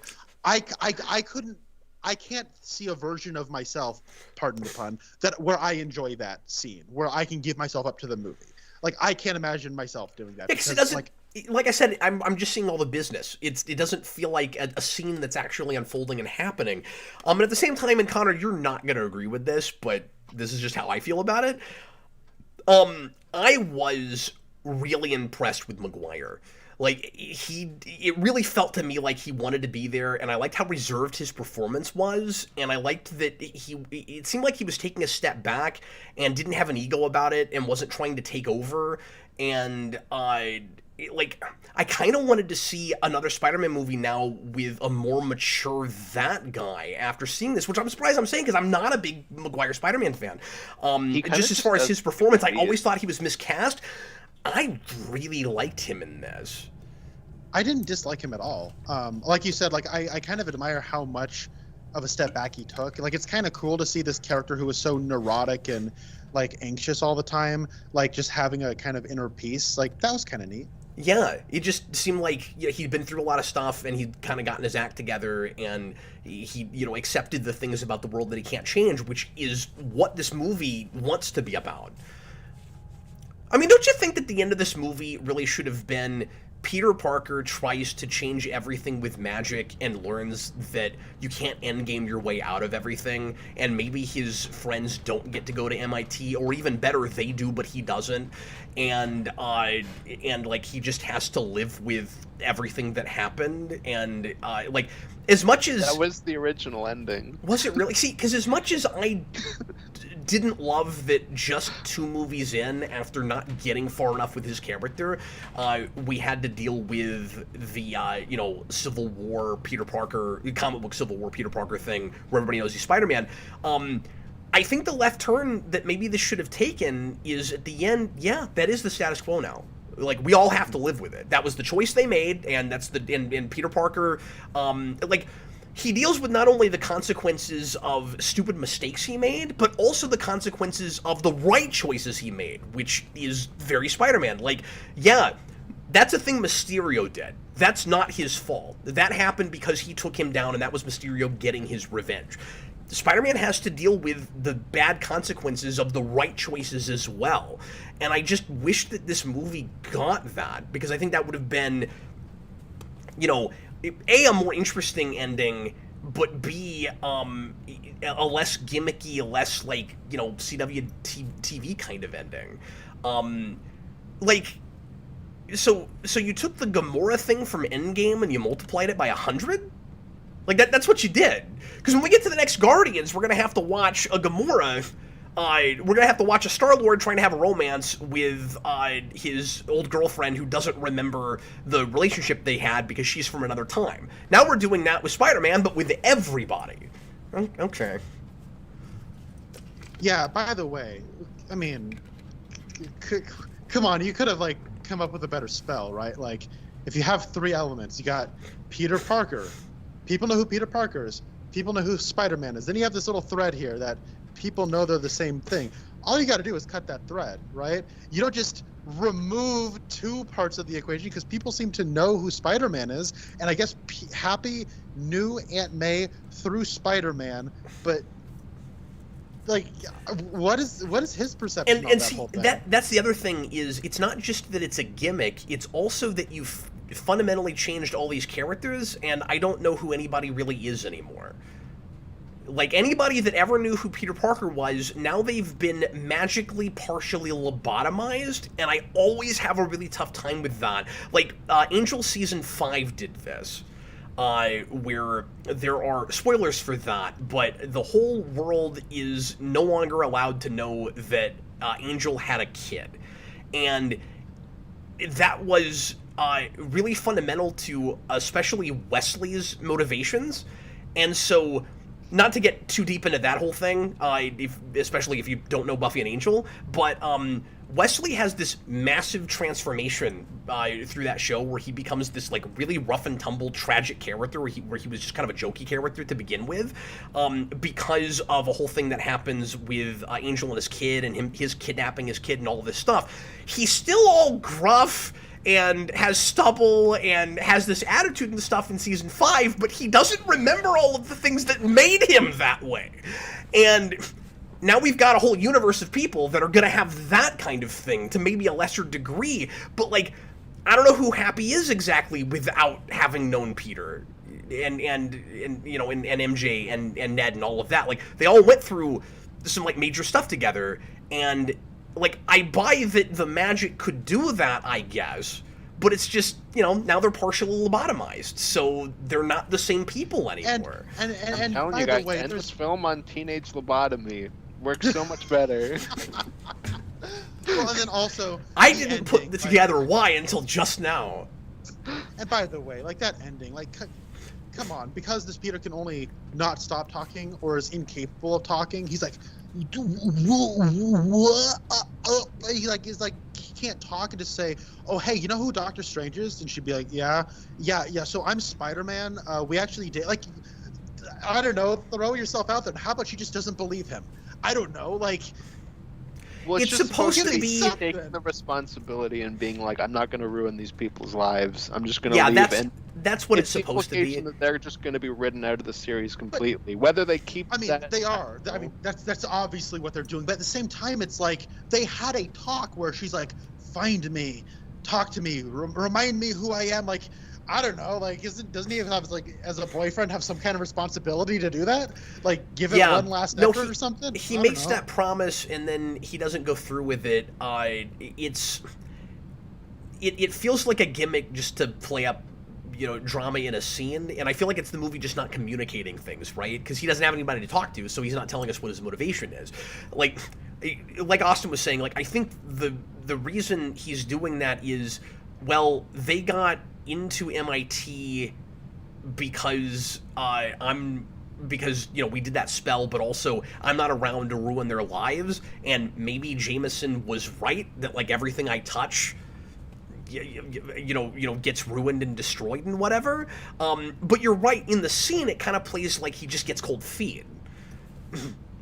Yeah, because the original ending for this movie was that they don't do the spell, like everybody remembers who he is, but he's like, he breaks up with MJ and he's like, Ned, I can't be your friend anymore, and he leaves. So it's the end of Amazing 1. Yes, they're going with that, where it's like he's just getting out of their lives. Hey, quick question. I don't know if I'll ever find another place to ask this. Yeah. Did you guys get the, like, before the other Spider-Mans showed up, did you guys get do you get the impression that they were doing up Tom Holland to look kind of like Tobey Maguire in some scenes and kind of look like Andrew Garfield in some scenes? Like, his hair is very Garfieldified in some scenes in a way that it's not in previous. I don't know.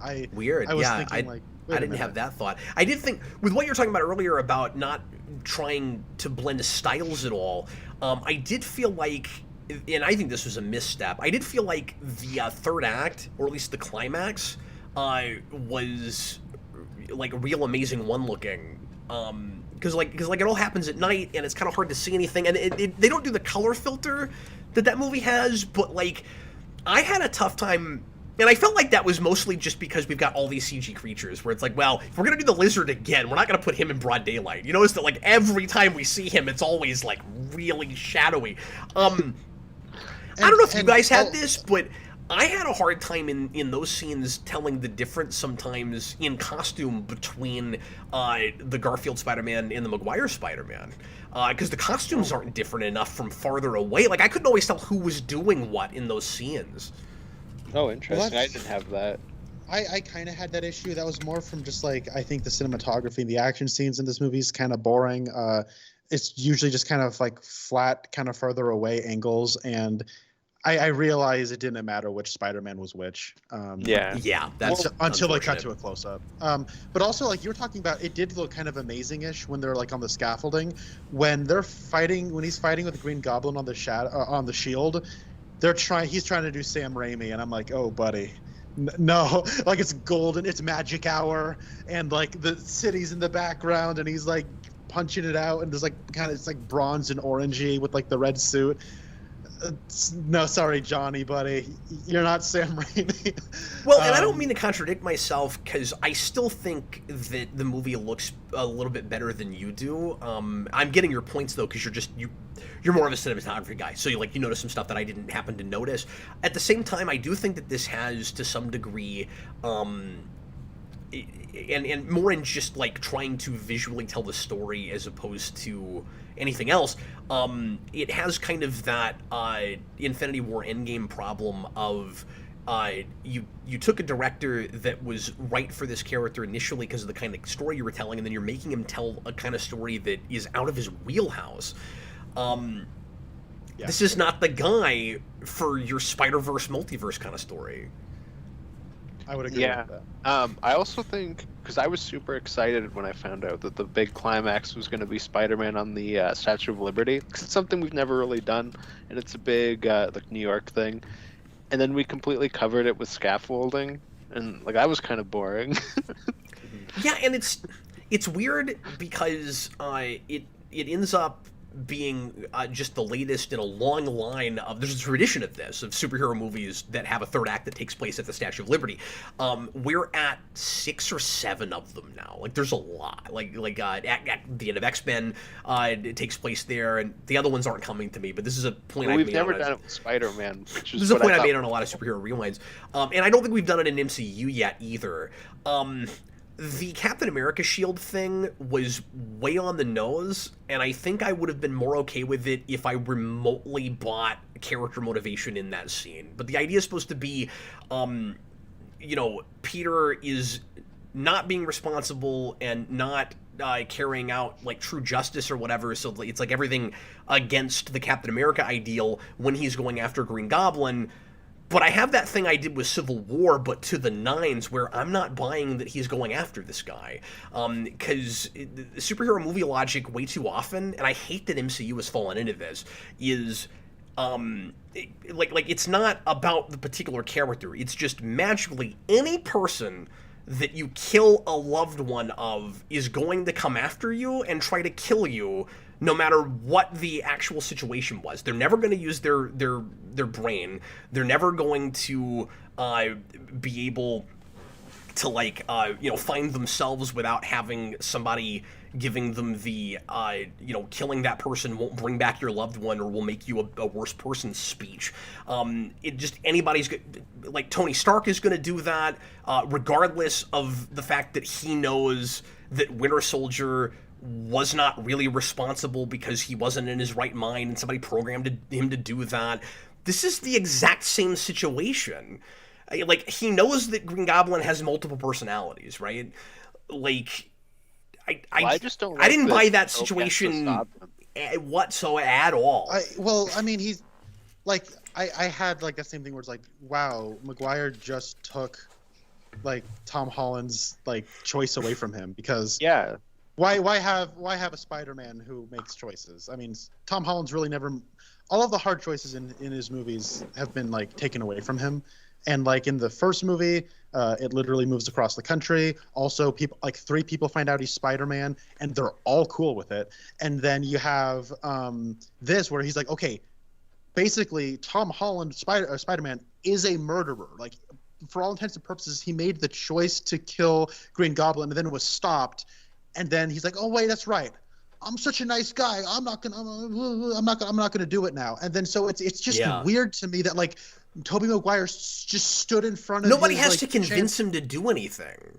No, and then like oh my god, then like Tobey Maguire gets stabbed in the back, and you see blood spurt out, and he's like, I've been stabbed before. Like, what? No, this is not how you like tell a story. Like, good night. But also, once they, again, I don't mean to talk in circles, but once, as far as I can tell, you've clearly made it to where you've changed their universes too, and nobody knows who Peter Parker is. How am I supposed to care even whether or not that character dies? I think he'd be better off if he died there, because he's going to go back to his dimension, and Mary Jane's not going to know who he is. And why am I supposed to care about any of this? Honestly, I kind of think he should have died. Yeah, I mean, I think so too. I also probably would have come into the spoiler cast saying, well, they did the obvious thing, they killed off the original, and of course that's what you're going to do, but just retroactively seeing how they handled it, I don't know. You're thinking completely wrong. Tobey Maguire can't die in this film because he and Hugh Jackman have to be in a scene together in Secret Wars. And that's all they're thinking about. Okay. I know I should probably say this just because I know. Well, that's going to make my brain explode when he shows back up and he's in the exact same status quo he was in this, because that doesn't make sense. I want to just preempt this because I know some people are probably typing this in the live chat right now. I understand the idea behind some of this story when it chooses to be. It's about rehabilitation, right? We're giving these people a second chance, and so you have Spider-Man about to make this horrible decision, and then we stop him, and then we give him a second chance. So we're doing to this Spider-Man what we've been doing to the villains, basically. But that doesn't really sit well with me, because Green Goblin stabbing Tobey Maguire in the back for this Spider-Man, because he doesn't really have much of a character and he's just very reactionary to what everyone tells him to do. Like, if Tobey Maguire got stabbed in the back, I don't see why he wouldn't be like, you potentially killed another person I love. I'm like, I don't know why he didn't just do it again. Like, he basically, but because Tobey Maguire told him not to, he's just gonna do it because he's such a nice guy. He just listens to everybody. Come on, give me a Spider-Man who believes in something. This guy doesn't believe anything. He just does what he was going around, wrangling people up because Doctor Strange told him to. Then he was wanting to rehabilitate them because Aunt May told him to. Now he's not killing the Green Goblin because Tobey Maguire told him to. Yeah, you've really touched on a thing that I wasn't able to articulate like that, Connor, because I keep trying to figure out why I'm not buying his motivations and why it seems like the movie can't decide what he's learned. And I think you're right. I think it's because I think you've hit it. Like, he doesn't actually learn anything. What he learns is whatever the last person told him to do. I think you're absolutely right about that. That whole situation, I was having a hard time even formulating feelings about while watching it, because not only do I not buy that Peter Parker would necessarily go after Green Goblin like he does, because again, it just feels like that's the thing the hero has to do, right? Like, they want revenge now. They're all going to do that. Like individuals don't respond to traumas in different ways, of course. But the other thing is, why does Willem Dafoe's Green Goblin care so much about what this Spider-Man is doing with his powers? Because I've always talked about how hilarious his lack of motivation is in the original Raimi movie. Weirdly, this movie kind of half cleared it up for me, because I was always like, oh, well, he got what he wanted 5 seconds after he put on the Green Goblin costume, and now he's just flying around like, let's kill people, it's fun. I guess the whole thing is just generically power, right? Where it's like, oh, we're like we have these powers, we're gods, we can do whatever we want to. I'm gonna try to do like the Emperor Darkseid thing, make Spider-Man want what I want and use him to take over the world. Okay, but he's surrounded by supervillains now.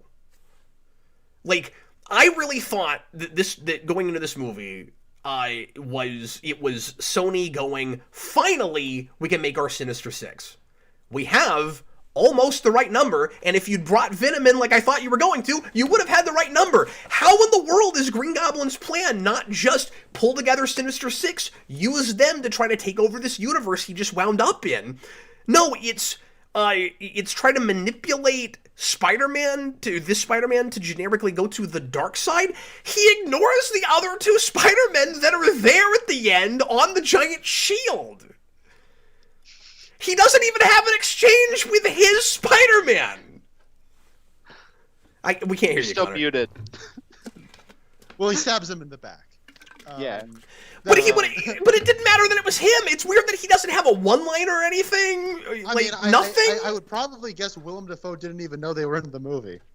Like, to be perfectly honest. That's a good point. But other villains have exchanges with their villains, though, or with their Spider-Mans, though. They do. Spider-Man.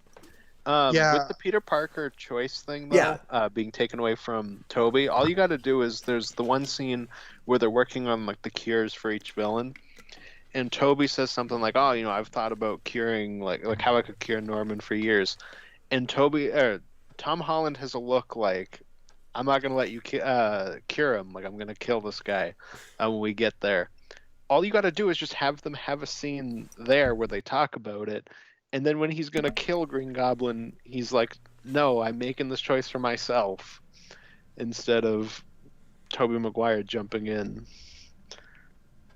Well, and why doesn't Tobey Maguire have a conversation with him where it's like, yeah, but there's like a real guy still in there, and like we can cure him, and like I don't know why you want revenge so bad. You were basically like you're like, it sucks, and I'm sorry, but like your aunt was taken away from you by like a non-entity. Like, we can solve this problem. It's really it's really a contrived motivation. And I also like one of the things from a story element here that I think it's close to the only thing I like here is because when the movie's about rehabilitation, you have this whole thing where like, okay, Aunt May is saying we should rehabilitate these people because of Norman Osborn, and then there's more people like him. Let's try to help him out. And the one person who's like pretty much immune to getting cured, who really doesn't want to be cured or whatever, is Norman Osborn, and he's the one who goes against the grain and ruins it all. Like that, like as far as like being a villain, like that's not a bad angle to go with. I just like what's frustrating is that he I think way too easily convinces them all to be back on his side, and I don't know, like he's just not in the movie nearly enough. Yeah, because he's essentially the after that point, villain. And then shows up at the end. You keep forgetting about him. Like, I kind of thought there would be another, MCU villain somewhere in here. And I'm not saying it's bad that there's not, but there's not enough substance to what's there, I don't think. Bring in the Mysterio is the one that Tom Holland killed. I don't know. Wouldn't it have been great if Mysterio just showed up and he was like, I never died? You know what would have been see, a lot of people thought that's what was going to happen, and I argued with people for multiverse stuff. I argued with people for I argued with people forever after that second movie where they're like, oh, he's not dead. I'm like, there's no way they bring him back, and they didn't. That scene where where Peter's on the bridge and he's about to fight Green Goblin and he just disappears and goes into the Undercroft. Everybody in my theater thought it was Mysterio. Like, because for a second there's this disorienting thing where you don't know where he is, and it shot a lot like the Mysterio illusion scenes. And for about 20 seconds, everybody around me was like, "Oh God, it's Mysterio! He's back!" And then it's just, "Oh, they're just in the dungeon." Okay, this is not anything like as exciting as I thought it was. Oh, it's Mysterio. We still can't hear you, Connor. I am so sorry. You should be. A big structural issue I got with this is that we get all the villains in a room together just to exchange notes. Like, hey, yeah, I'm a lizard, and like that one line of dialogue was where I was like, oh, I don't like this movie. Is when you have Lizard being like, Max, the last time I saw you, you had glasses, a gap in your teeth, and a comb over. What happened to you? Like, this is literally the dialogue in the movie. And then Electro's like, it's kids playing action figures. I got bit by electric eels. I'm like, this is fan film dialogue. Like, this is like, what are the like base level interactions you would have villains like trading notes with? They're like, hey, I'm something of a scientist myself. That's the big one, guys. Remember that meme? And then Dr. Octopus is just like, and then, oh my God, Sandman. Yeah. Are we going to address the Sandman in the room, guys? Like... So I laughed out loud when they actually threw in the line, I have a daughter. Because I'm going back, I always bring this up, but I'm going back to the old how it should have ended. I have a daughter, and that makes it okay for me to break the law. And he essentially just said that in the movie. It's amazing. Yeah. But then Sandman is just this like... These like one-dimensional motivations where it's like, he's got a daughter he wants to get back to, so he wants to go back while everybody else is trying to not have to get sent back. But he's just made of sand, and he just like stands there. Like, they clearly couldn't get the guy. Like, I was talking to a friend, and he says, I don't think Thomas Hayden Church even knows he's in this movie. Like, did they just take his lines from Spider-Man Friend or Foe or something? Like, it's insane. Like, but what's weird is he's a phantom character. But what's weird is he's there at the end. Well, it's a different take from like a bit in Spider-Man 3. I'm Yeah, pretty Oh, sure is that it with him and really? Lizard is a COVID restrict, like a COVID Yeah, thing. no, they Okay. Rise of Skywalkered them. Like they just like. But if do it was some a COVID COVID thing, like, I can kind of appreciate that they had to dance around it somehow. But it is weird that they can't come up with a better contrivance for why he's sand the whole movie, because he's able to look human. Like, am I forgetting something with Spider-Man 3? Like, he can look human, and then you get to the end of the movie, and he gets the cure, and now he's human again, and I'm like, but couldn't you have looked human the whole time? I don't understand. Maybe Oh, it's yeah. like Electro. Like Electro comes over, and electricity is different in this universe. Sand is different. They in don't this say that, universe. though.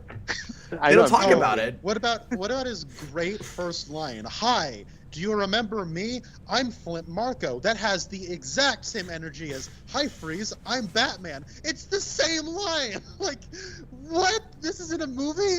Okay. But then I have all to the say real Spider- quick though that some of that banter I was okay with, and I get why some people might not like it, but like, I didn't mind calling attention to some of the absurdity of the way like villains become villains and stuff like that, because that is different in that universe than it is in those two universes than it is in MCU, where we haven't had anything that ridiculous really with Spider-Man's villains. So I don't know, the whole business of like two villains from two different universes going, we fell in something ridiculous and got superpowers, and then Electro saying you got to be careful where you fall. That's funny. Like there were a few bits like that I thought were pretty clever. It felt like an SNL sketch to me. Like, it didn't feel like I was watching a movie. Something about like the way the lines were written and the way they delivered them. It felt like a bunch of actors getting together as like a joke scene or something. And I had that with certain things, but I also think you have to keep in mind, and maybe I'm giving the movie too much credit when I say this, Connor, but like Amazing Spider-Man 2 is like that. Maybe I have not seen that movie. Amazing forever. 2 is like way worse. Already. I mean, like, Electro's already got, like, really, really weird kind of, half cringy lines and stuff. Like, I'm saying that he's playing the part differently, but I also think that in some places he's written pretty similar. I don't know. I guess I'm just saying there were certain exchanges, like, we'd have to about go through the movie. Certain exchanges I thought were clever and I enjoyed, and other ones I was like, that's, like, the whole business with the organic webbing, for instance. Like, I walked into the movie hoping they would deal with that, because I thought that could be a fun bit, and I think they took it too far. But when it first comes up, it's funny. Like in the scene at Ned's house, when they're like, when the other Spider-Man are like, wait, what was that? And how does that even work? Like, that's fun. Later on, when they keep talking about it, and the whole, like, does it come out of any other? I didn't need any of that. But when it first comes up, I thought that was fun. So there's stuff like that.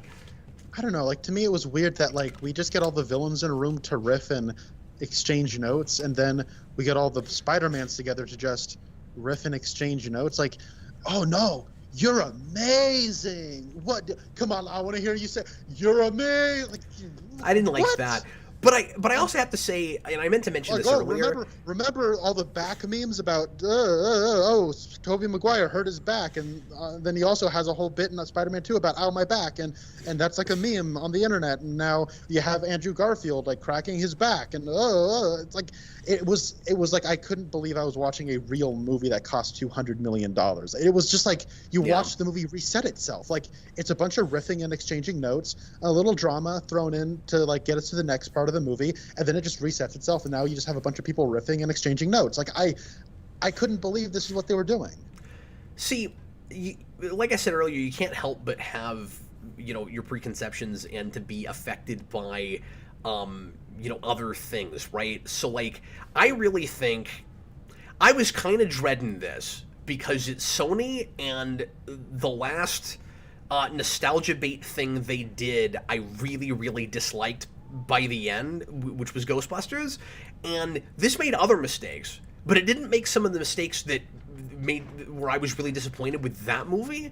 So, like, Ghostbusters, and I don't want to review that movie, but, like, I was with that movie more than halfway through, and then at the end, it's just the third act of the original Ghostbusters again, with a bunch of retreads of lines and things, and they just use the original Ghostbusters as a Deus Ex Machina.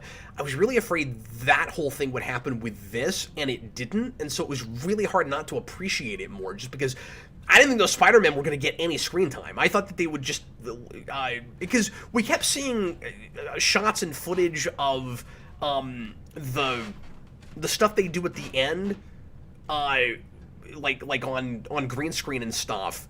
Around the railing, which was the big evidence that they were in that movie when Sony was trying to tell us that they weren't. And I was like, that's going to be the one scene they're in, right? And then it wasn't, and it was hard not to appreciate it more because of that. I think if this movie had come out before Ghostbusters, I would have liked it less. Yeah, well, I mean, they bring back. I had a really hard time not comparing those things. They bring back what, like 6-7 lines of dialogue from the other movies. Like it could have been a way worse. I think so too.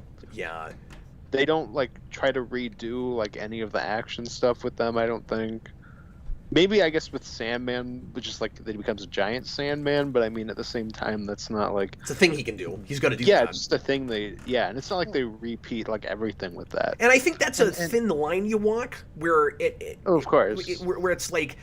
Is it bad to do like is it meme baity and nostalgia baity to have characters from old movies in a sort of reunion thing do anything they've ever done before because it looks like you're just trying to repeat things so that the audience will applaud? Oh, I recognize that, but they're also characters that do the things they do. So like where do you draw that line? Like yeah.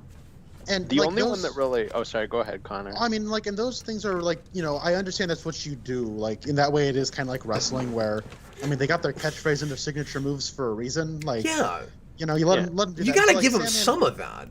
Yeah, but like, and I'm cool with that. And you're right. Like, this could have been worse. It could have been Ghostbusters, which I still think is worse. But like, I don't know. This feels like with Venom and Ghostbusters and this, it's like we now have Sony's unofficial trilogy of like integrity-free, written by Reddit like fan films that got theatrical releases. Like I am really worried, and like I think they're all like the biggest moneymakers of the COVID era, aren't they?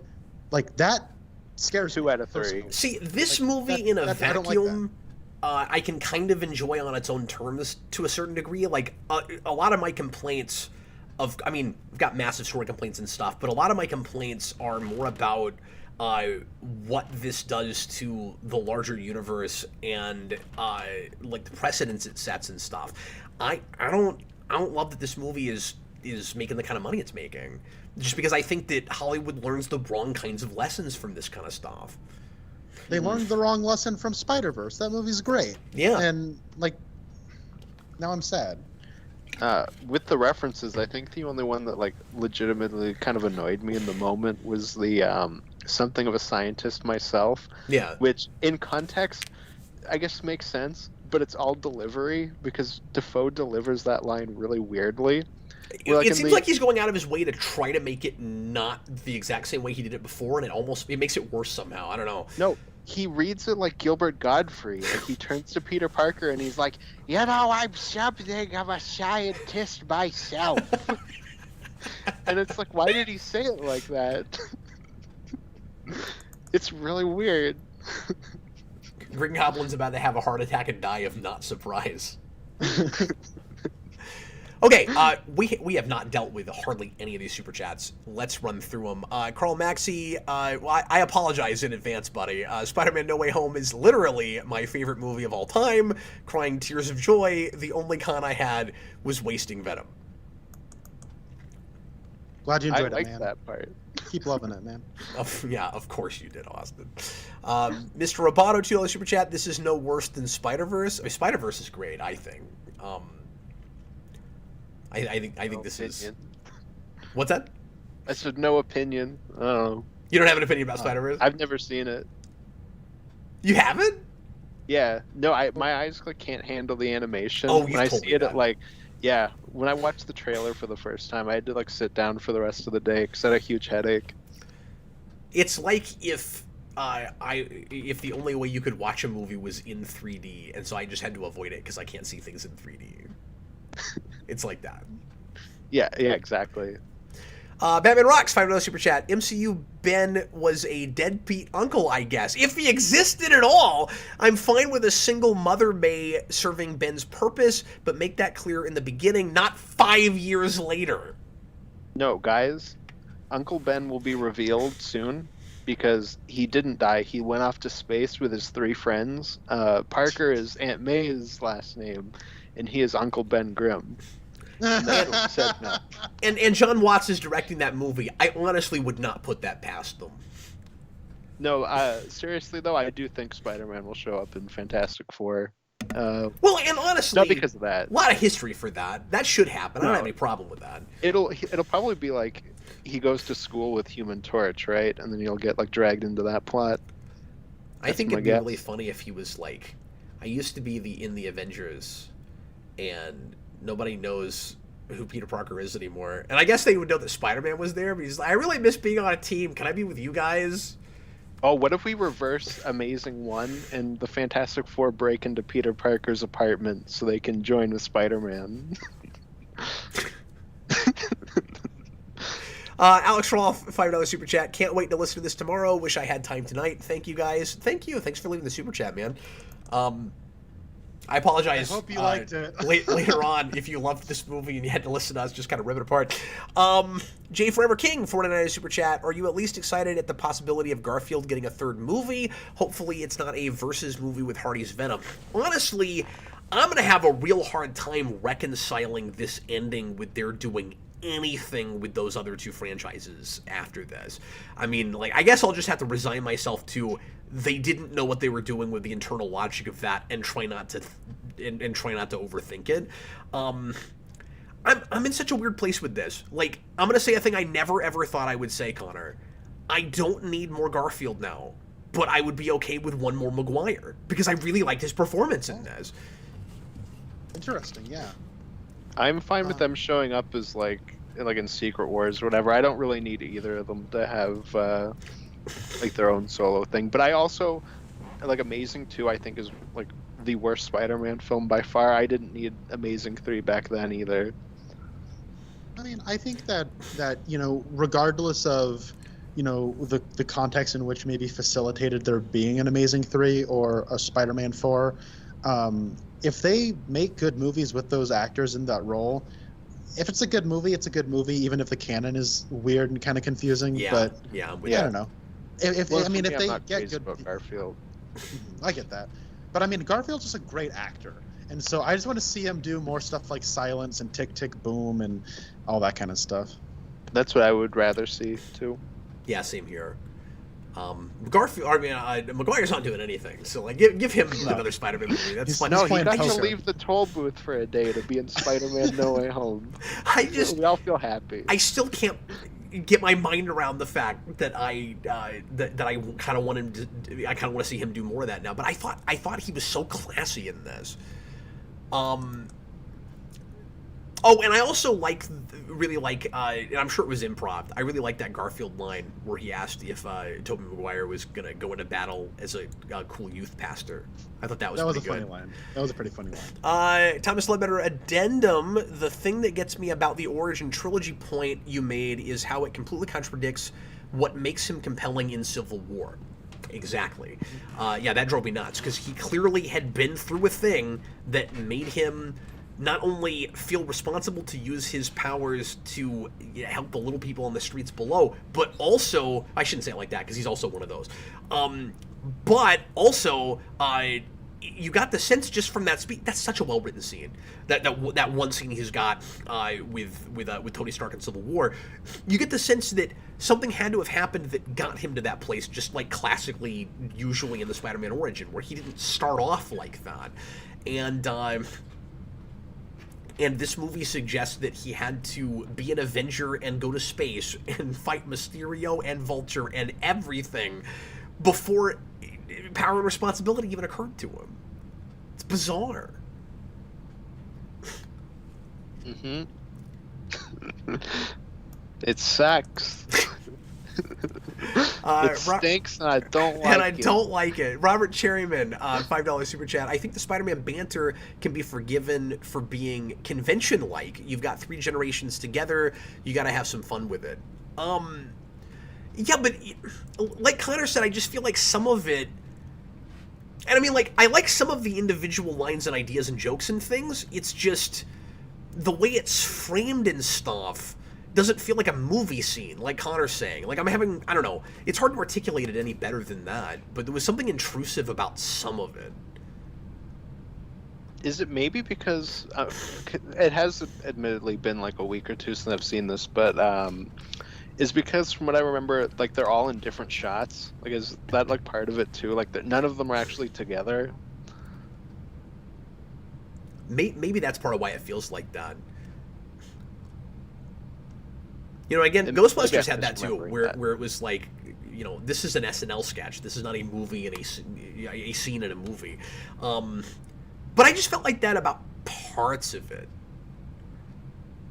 Because like Yeah, the back popping thing and all of that, I actually didn't mind as much as Connor did. I didn't mind that bit as much just because I was like obviously yes they're reusing that joke or whatever, but it's like a different context and it's like yeah he's like the older one. Like it didn't bother me as much as like it probably should have. Like I said, for me the only one that really like annoyed me was the something of a scientist myself, and that was all just weird line delivery. Did you guys get this impression? I got the whole like I'm Peter number 1, you're Peter number 2, and you're Peter number 3. Like, did you guys get the impression that was like an in-text ranking of the Spider-Mans? Yes, absolutely. Like, because like I said earlier, the movie treats Garfield like the redheaded stepchild of the franchises. Partly, I think, because the second movie didn't perform well enough for them to continue with that. And so, like, these two both got trilogies. Even though there was supposed to be a Spider-Man 4, that was more or less... It kind of felt like it was wrapped up, but also because Garfield had that whole kind of falling out with the studio and all of that. So I feel like there's this sort of penance thing, it feels like, with all of that. At the same time, bits of it were funny to me. Like, I really am of two minds about it, because I kind of don't like that he was treated that way, but there's something about it that also I found kind of funny. His line delivery of Peter 3 is hysterical. So with that whole thing, because when I first saw it, I was like, oh, they're writing it with like the meta. We know how those movies we're seeing. Yeah. But apparently the writers came out and they were like, we didn't really know what we were doing with them. So their portrayals were like largely picked by the actors, where they were like, okay, like how do you want your Spider-Man to be portrayed? And Andrew Garfield was like, yeah, I want to be like the middle brother Spider-Man. Like that's who mine should be. Well, I certainly have respect for that. I mean, I'm just responding to what we saw. No, for sure. I only saw that the writers had like an interview like yesterday or something I saw. Because when he goes on that whole spiel about how after Gwen died, he stopped pulling his punches and all that, that's exactly what I thought Amazing 3 was going to be. Where it would go back to, it would be this bookend thing, where it would go back to where he was right after Uncle Ben died, where he almost becomes a Spider-Man villain. And I was kind of shocked that he starts saying that, because I was like, oh, he's like laying out Amazing 3. And then he's like, and then I cured death, because that's what they wanted to do for Amazing 3. Well, you think about who was writing those movies, and that's not surprising, because that's what happens in Star Trek Into Darkness. No, it's just a running theme of their writing. I thought it was a little... Sorry, this is just one more thing about Spider-Man is all together at the end. Wasn't it kind of like a Power Rangers fight scene where for 5 seconds they're kind of tripping over each other's legs and they're like, let's work as a team, guys. And then they do the thing. Like, come on. Like, yeah. we can structure an action scene better than that. Like, that's fair. Well, now that you say that, I just don't like they didn't have a Spider-Man Megazord. Where was Japanese Spider-Man? Yeah.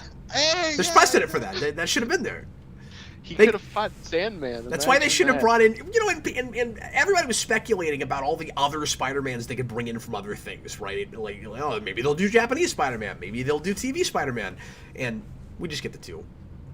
Yeah. Even though they talk about it like, I mean, are you wondering what other villains showed up and murdered people that we never find out about?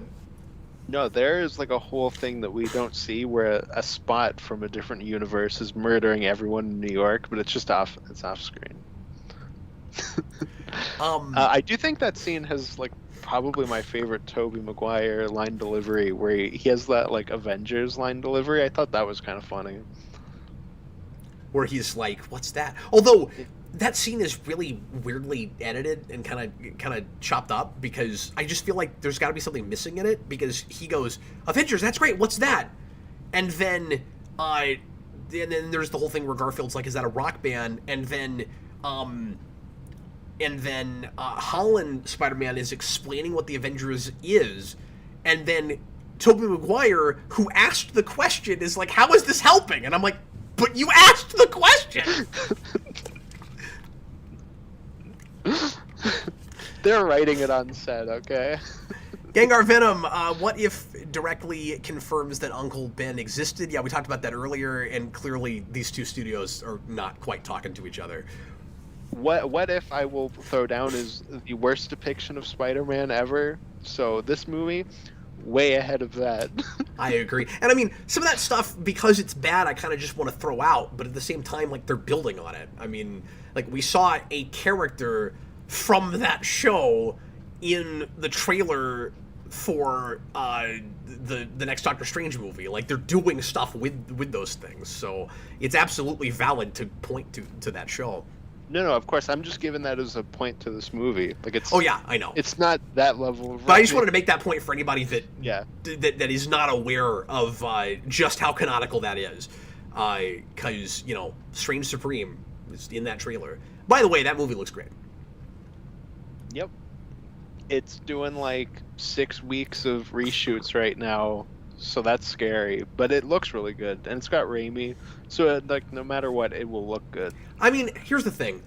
What a lot of people will say when you say that, Austin, is they'll point to all the movies that required a lot of reshoots to become as great as they are, but I don't know if that's ever happened with Marvel movies. Well, the worrying thing is that, like, the Hollywood Reporter were like, Marvel saw the reaction to stuff like this and Loki, and they were like, oh, we got to put in more cameos. So, like, that's what a lot of the reshoots were. We're adding characters. Oh. And that part's worrying. That could and be that's not just like a random tabloid. Like, that is like an official, like, Hollywood news thing. I gotta say though, like, I hope Doctor Strange looks really good. I mean, the trailer has really cool shots and all, but I mean, didn't like Bill Pope do the cinematography for Shang-Chi, and it just looks kind of drab as all the other ones? Like, that guy shot The Matrix, right? Like, I agree. Yeah. Well, that's because they were like, okay, Shang-Chi, get out the cookie cutter. There we go. Our movie is made. Isn't it wonderful? It's completely vanilla. Speaking of cameos, though, real quick, I feel like we would be remiss if we didn't mention the Daredevil thing. And I thought, Connor's rolling his eyes, but I gotta say something about that, Connor. I thought it was... Look, it would be cooler if he was there, if we actually got a little bit of courtroom drama and he really got to be, their lawyer, because... I'm convinced all that's cut. Like, I'm convinced there are scenes of that. Because that was the old school Stan Lee idea, right? Is like that's the thing that he would the example he would always go to with what was cool about setting all the characters in the same universe back in the 60s is if the FF needed a lawyer, they'd go to Matt Murdock.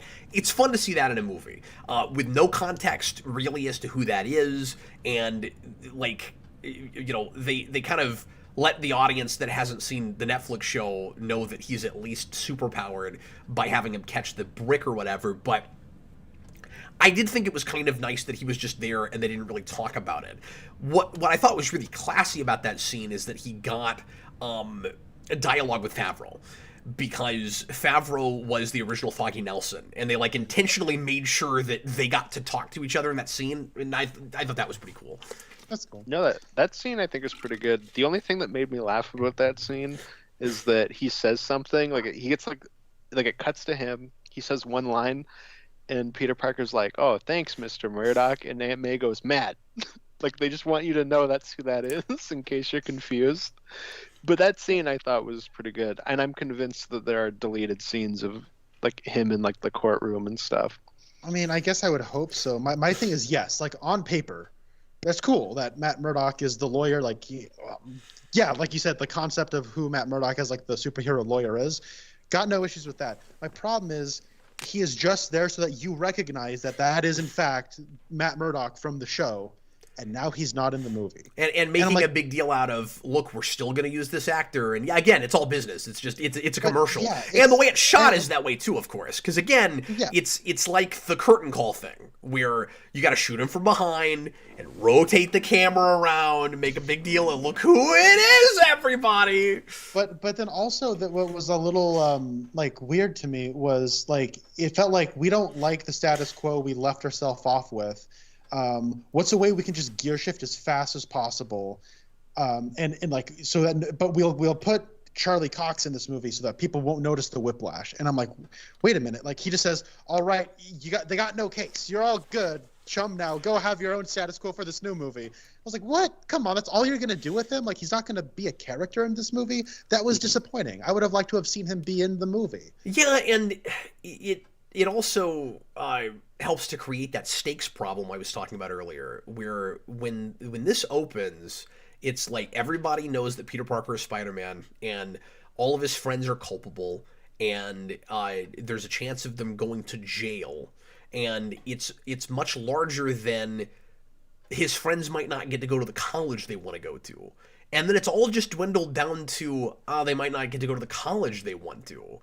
And I think that's a mistake. Because I would have bought maybe a little bit more Peter wanting to mess with the fabric of space-time if at least somebody's like life was really at stake, or my aunt is going to go to prison, or something like that. I could have sympathized with that more, because it's like, well, we all know what's going to happen if you start mucking around with space. And then it's even worse, because it isn't just that he asked Doctor Strange to do the spell, and it isn't just that Doctor Strange is crazy enough to do the spell, but like Austin was alluding to earlier, it's that Peter hasn't thought any of this through, and I just don't buy that he doesn't think about all the people that he would want to make sure knew before he got in that room. And that's part of what's so contrived about this movie, and why I'm saying it throws your main character under the bus. Mm-hmm. And ultimately, the one character I want Spider-Man to team up with is a cameo, and then thrown away. It'll be really interesting to see if they try to dance around the Netflix continuity, where we're not sure if that ever if it's real and happened, or if it's like a CW Constantine thing where it's like, well, he's played by the same character, by the same actor, but none of that happened. Yeah, it's gonna be interesting to see how they handle that with him. Super Billy. The ending struck me as bold, bittersweet, and the most authentically Spider-Man feeling moment in the entire something. He keeps going. Ironically, a radical status quo shift leads into more traditional Spidey territory. Again, it just feels like you could have started there. And then too bad the rest of the film was an illogical nostalgia bait disaster with video game plotting and lazy storytelling devoid of emotional impact. Interesting. So like, he agrees with a lot of our complaints, but liked the ending. And I'm really backwards on that. The ending was the thing that really killed it for me. I can kind of see it. I like how it's a very low point for Peter to end on.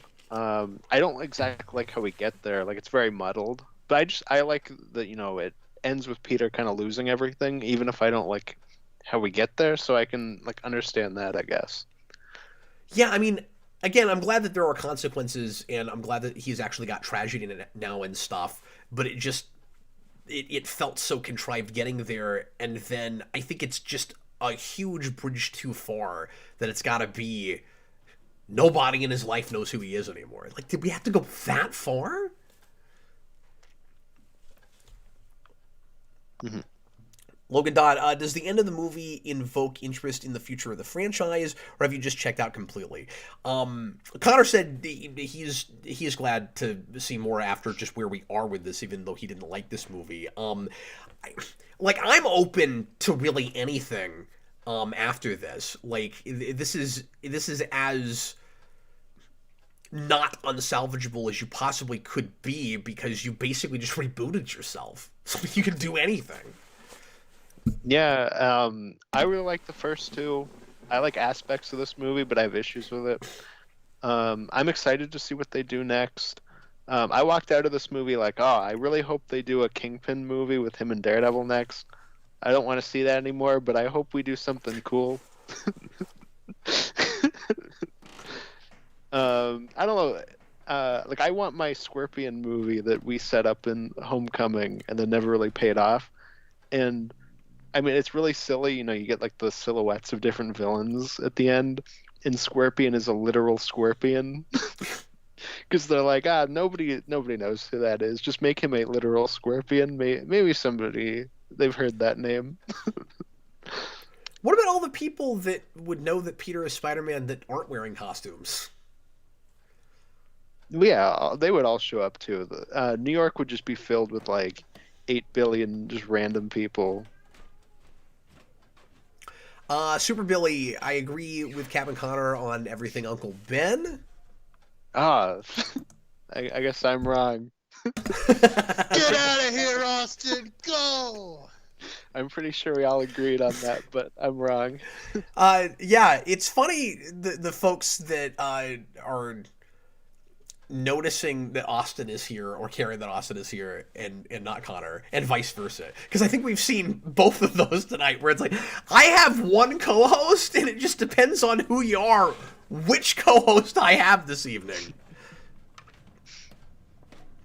Robert Sherryman, I prefer MCU Spidey having a long origin and being beta Spidey until No Way Home is over, being a mini Iron Man throughout the series.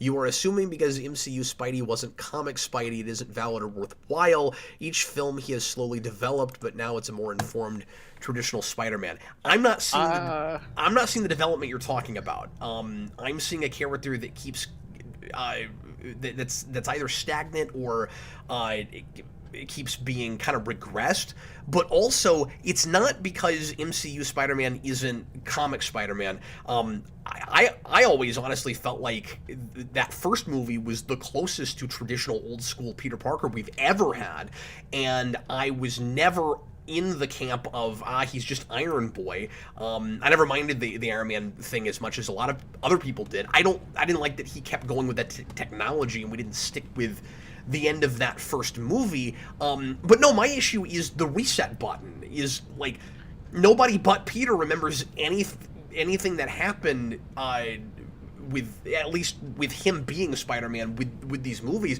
So it just kind of, until we see what we do with those characters later, I guess, it just kind of watches like everything you just watched doesn't really matter. Like we could have just started from where we are at the end of this movie.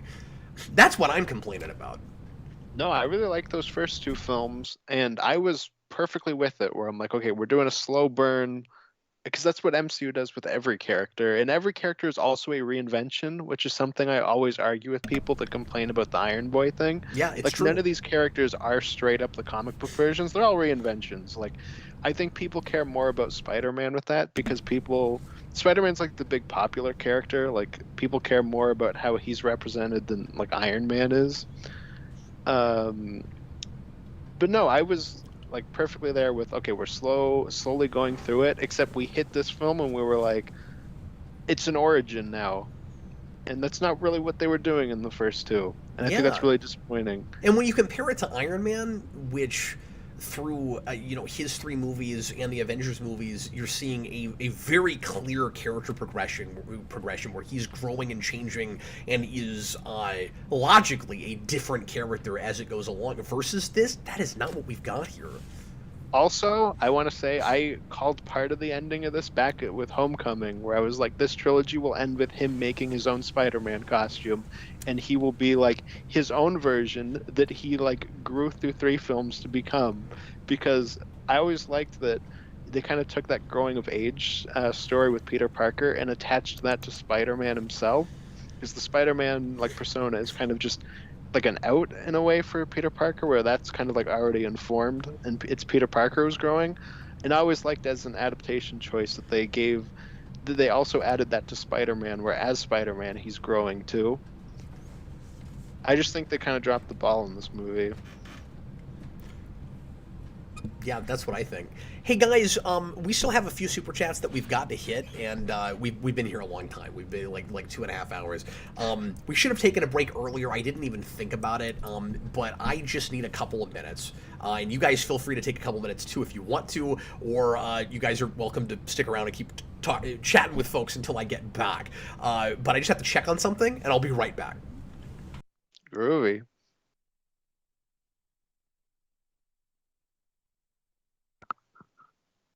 So how's it going, Connor? It's our show now. I just found out that my apartment has a power outage. I might actually need to get going.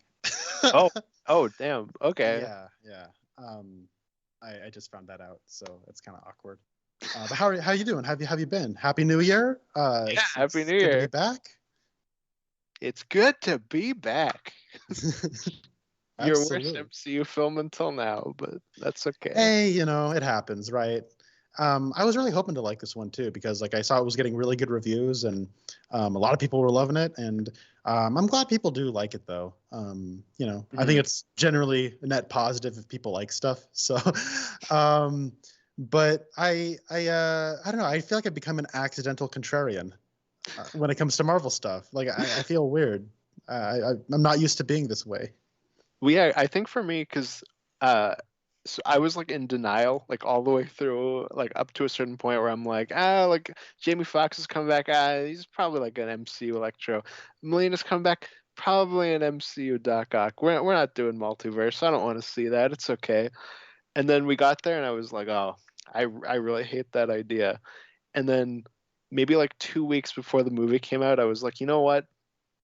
I'm okay with it. Like whatever, I can live with it. Like if the movie wins me over, that's cool. And I think there's definitely parts where I was like, yeah, this isn't as bad as I like thought it was. This is pretty good. Other things not so much.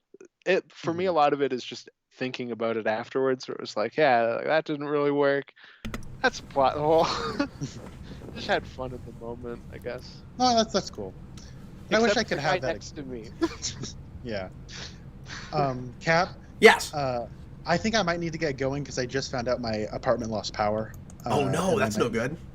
Yeah, and I have like just help my roommate who's there all by himself. So, do you have any last line or anything you want to make sure that you get to say before you head off? Just that if you guys like this movie, keep liking it. I'm glad you guys liked it. Obviously, it didn't work for me, but it's just the way it works sometimes. And I hope everyone knows I'm not here to try to convince you to dislike something, and I hope I didn't make anybody feel bad for liking this movie. But it just happens that way sometimes. And you have a good night and have a happy New Year. Yeah. Connor, Cap, and I, we're gonna have a hell of a time. Well, right on. Connor, thanks for doing it, man. Later, Thanks for being Connor. here so long. We appreciate you, man. Bye-bye. Bye. I hate that Connor guy. Oh wait, we're still alive. Why does he hate this movie so much? I mean, I know he says that he didn't hate it, but he obviously hates it. Spider-Man No Way Home, more like No Connor. Good one. No, I'm just kidding. Yeah, I know, right? I actually kind of appreciate, even though I'm not happy with where this left at the end and that it felt too much like the Superman Magic Kiss thing. I was kind of wondering going in what exactly the title was going to mean, because a lot of people were thinking that we would get a blend of Spider-Man universes somehow, and I couldn't figure out how that would even work, this being MCU and in a grander universe. But the trailers that we were getting for Morbius led to believe that that's what we would end up with, because there's stuff from every Spider-Man universe in that trailer, and I've seen this movie now, and I still don't know how any of that works. What is why is the Daily Bugle there, and why is there a Spider-Man poster with murderer over it, like it's the Mysterio thing? I don't know what's going on with any of that. And it's an image from the PS4 game with the Raimi skin. It's so weird. But there's no way that image is actually in the movie. Like that's a placeholder, right? It's just I weird would that hope. they're still using it this close to release. Well, remember it amazing too because they had like 1,600 trailers for that movie. There's the shot where like the guy's walking down the hallway and they have like the Doc Ock arms, the vulture wings, and they have the third one. And in like every trailer, the third one was always something different. Where it'd be like, oh, it's like Venom, it's like whatever. And then in the movie, it's just Rhino. I forgot about that. Yeah, and like at one point it was supposed to be Norman Osborn's head. But yeah, I do appreciate that if this has to have the ending it does, No Way Home is, Peter in a more, I don't know, allegorical way can't go home, right? Like, metaphorically. Like, and the whole thing takes place in New York City, finally. And, like, you have the Spider-Verse thing where Spider-Mans come from other universes to us and they get to go home ostensibly. I still don't think they're going home to their real homes, really, because everything had to have changed. But all things being equal, it's like Spider-Man spends the whole movie in New York finally, but everything has changed and it's his fault, and you get to the end and nobody knows who he is anymore, and he's all alone, and he doesn't, and he can't go home again. I like that title. Yeah, no, for sure. Another thing I liked in this movie, it's more like superficial, I guess, but with the Doctor Strange fight, like the way it starts, really made me want to see the Spot in a movie, where he's like getting thrown through portals and stuff. I was like, like that'd be so cool. Yeah, but it sucks because now we've seen it. So when we do a Spot, it's gonna look like they just ripped off Doctor Strange. But how much can you say about this movie? Like, I've always just wanted the Green Goblin movie where he's like taking over the mob or whatever, and Peter doesn't know who he is. Like, doing any of the villains in this movie, I think, would be kind of awkward moving forward. That's true. But yes, Spot is always my answer for what Spider-Man villain you want to see that we haven't done. Christian Ogden, Cap, keep in mind... Did I read this already? I'm not sure. I think I skipped this, so I went back up. But keep in mind that MJ doesn't stand for Mary Jane in the MCU, so why should we trust that briefcase with BP means Ben Parker? I mean, I guess they could have bought it. This is so convoluted, but there's other... the Venom thing is super convoluted. I guess they could have bought it secondhand at a yard sale. And it just happened to have those initials and has nothing to do with anything. But like, they shoot it like they're giving you a clue. Like they're going, we know that you're wondering if this character exists, and we're not going to come out and actually deal with it, but here's this proof that maybe it's there. I just don't know why they shot it the way they did if that's not what it was supposed to mean. Mm-hmm. Well, I think that's... But I'm also with you. It might not be that. I think that like Far From Home is my first place where I'm like, okay, we're mishandling the Uncle Ben thing, because I'm like, Aunt May should be sad that like, Uncle Ben's briefcase explodes, and B, I really think there needs to be a moment where Peter's like, oh, I'm about to get all of my friends killed for being involved with this, just like what happened with Uncle Ben. Yeah, and that doesn't happen.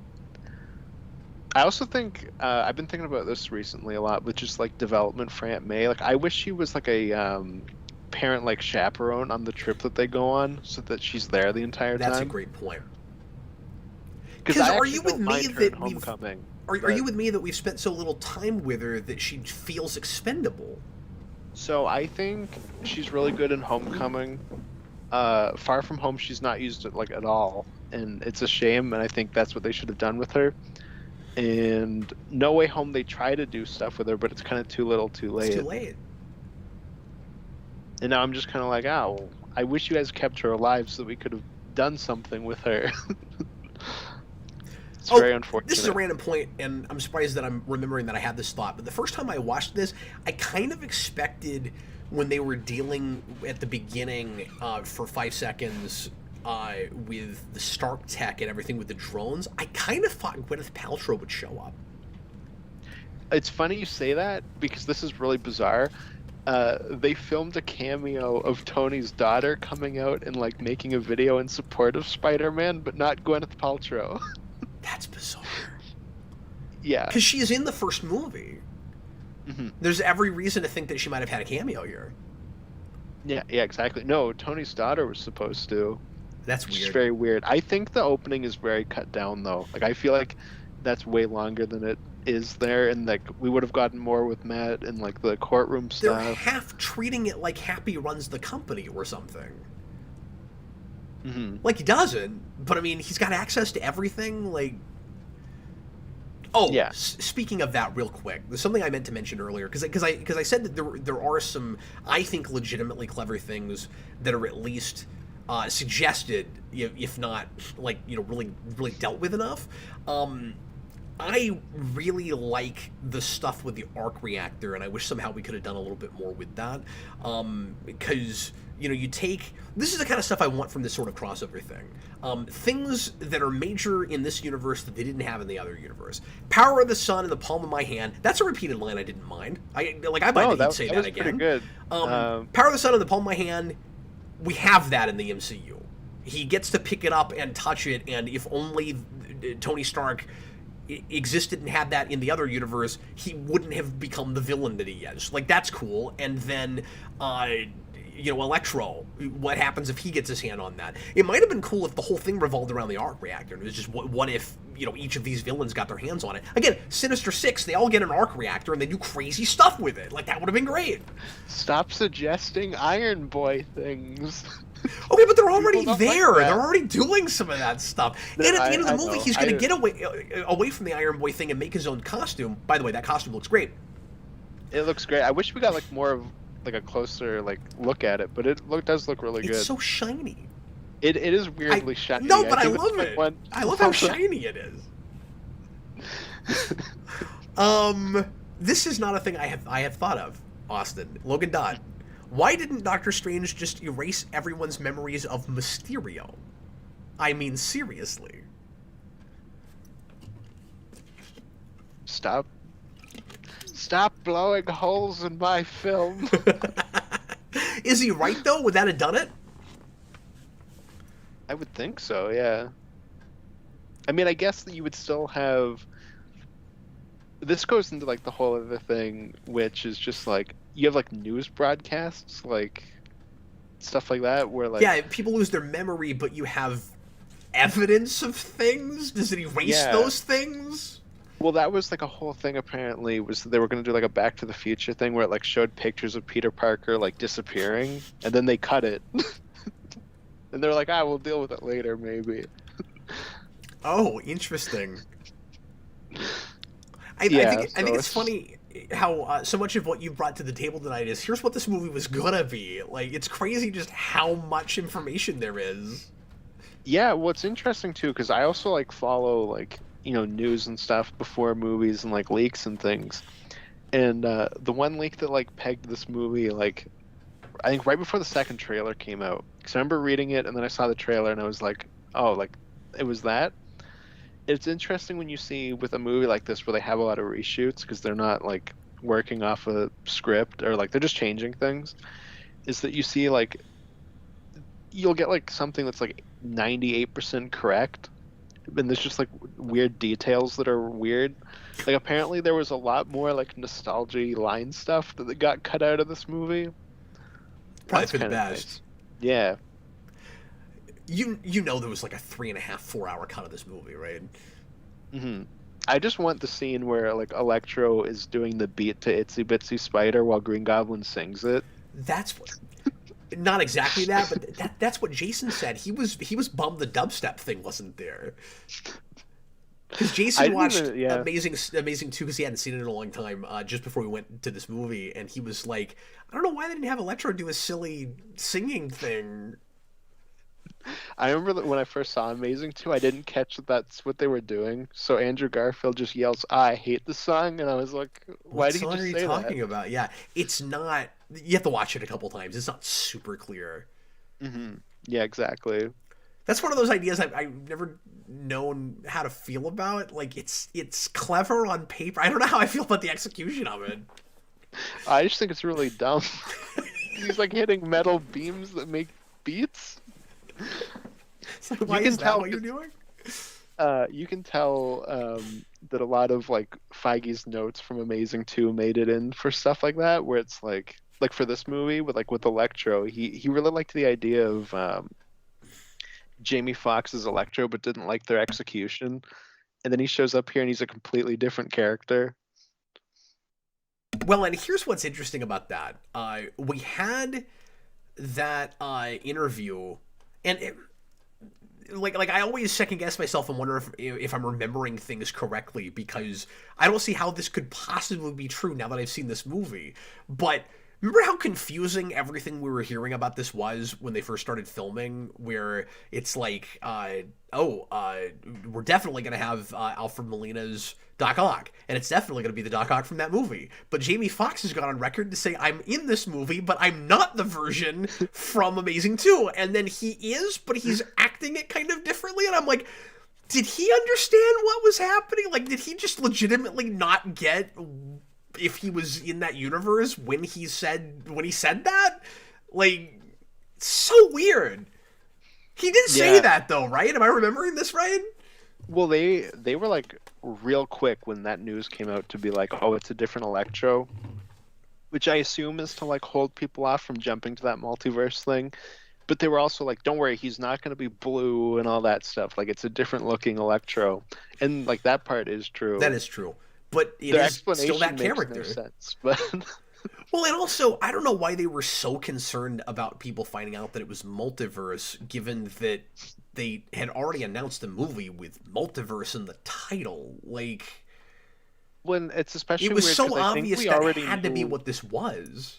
and I think at that point they had already said that like WandaVision, No Way Home, and Doctor Strange 2 would be kind of like a little makeshift trilogy. So like obviously, so it would have to be multiverse. Yeah, I mean, do you agree with this?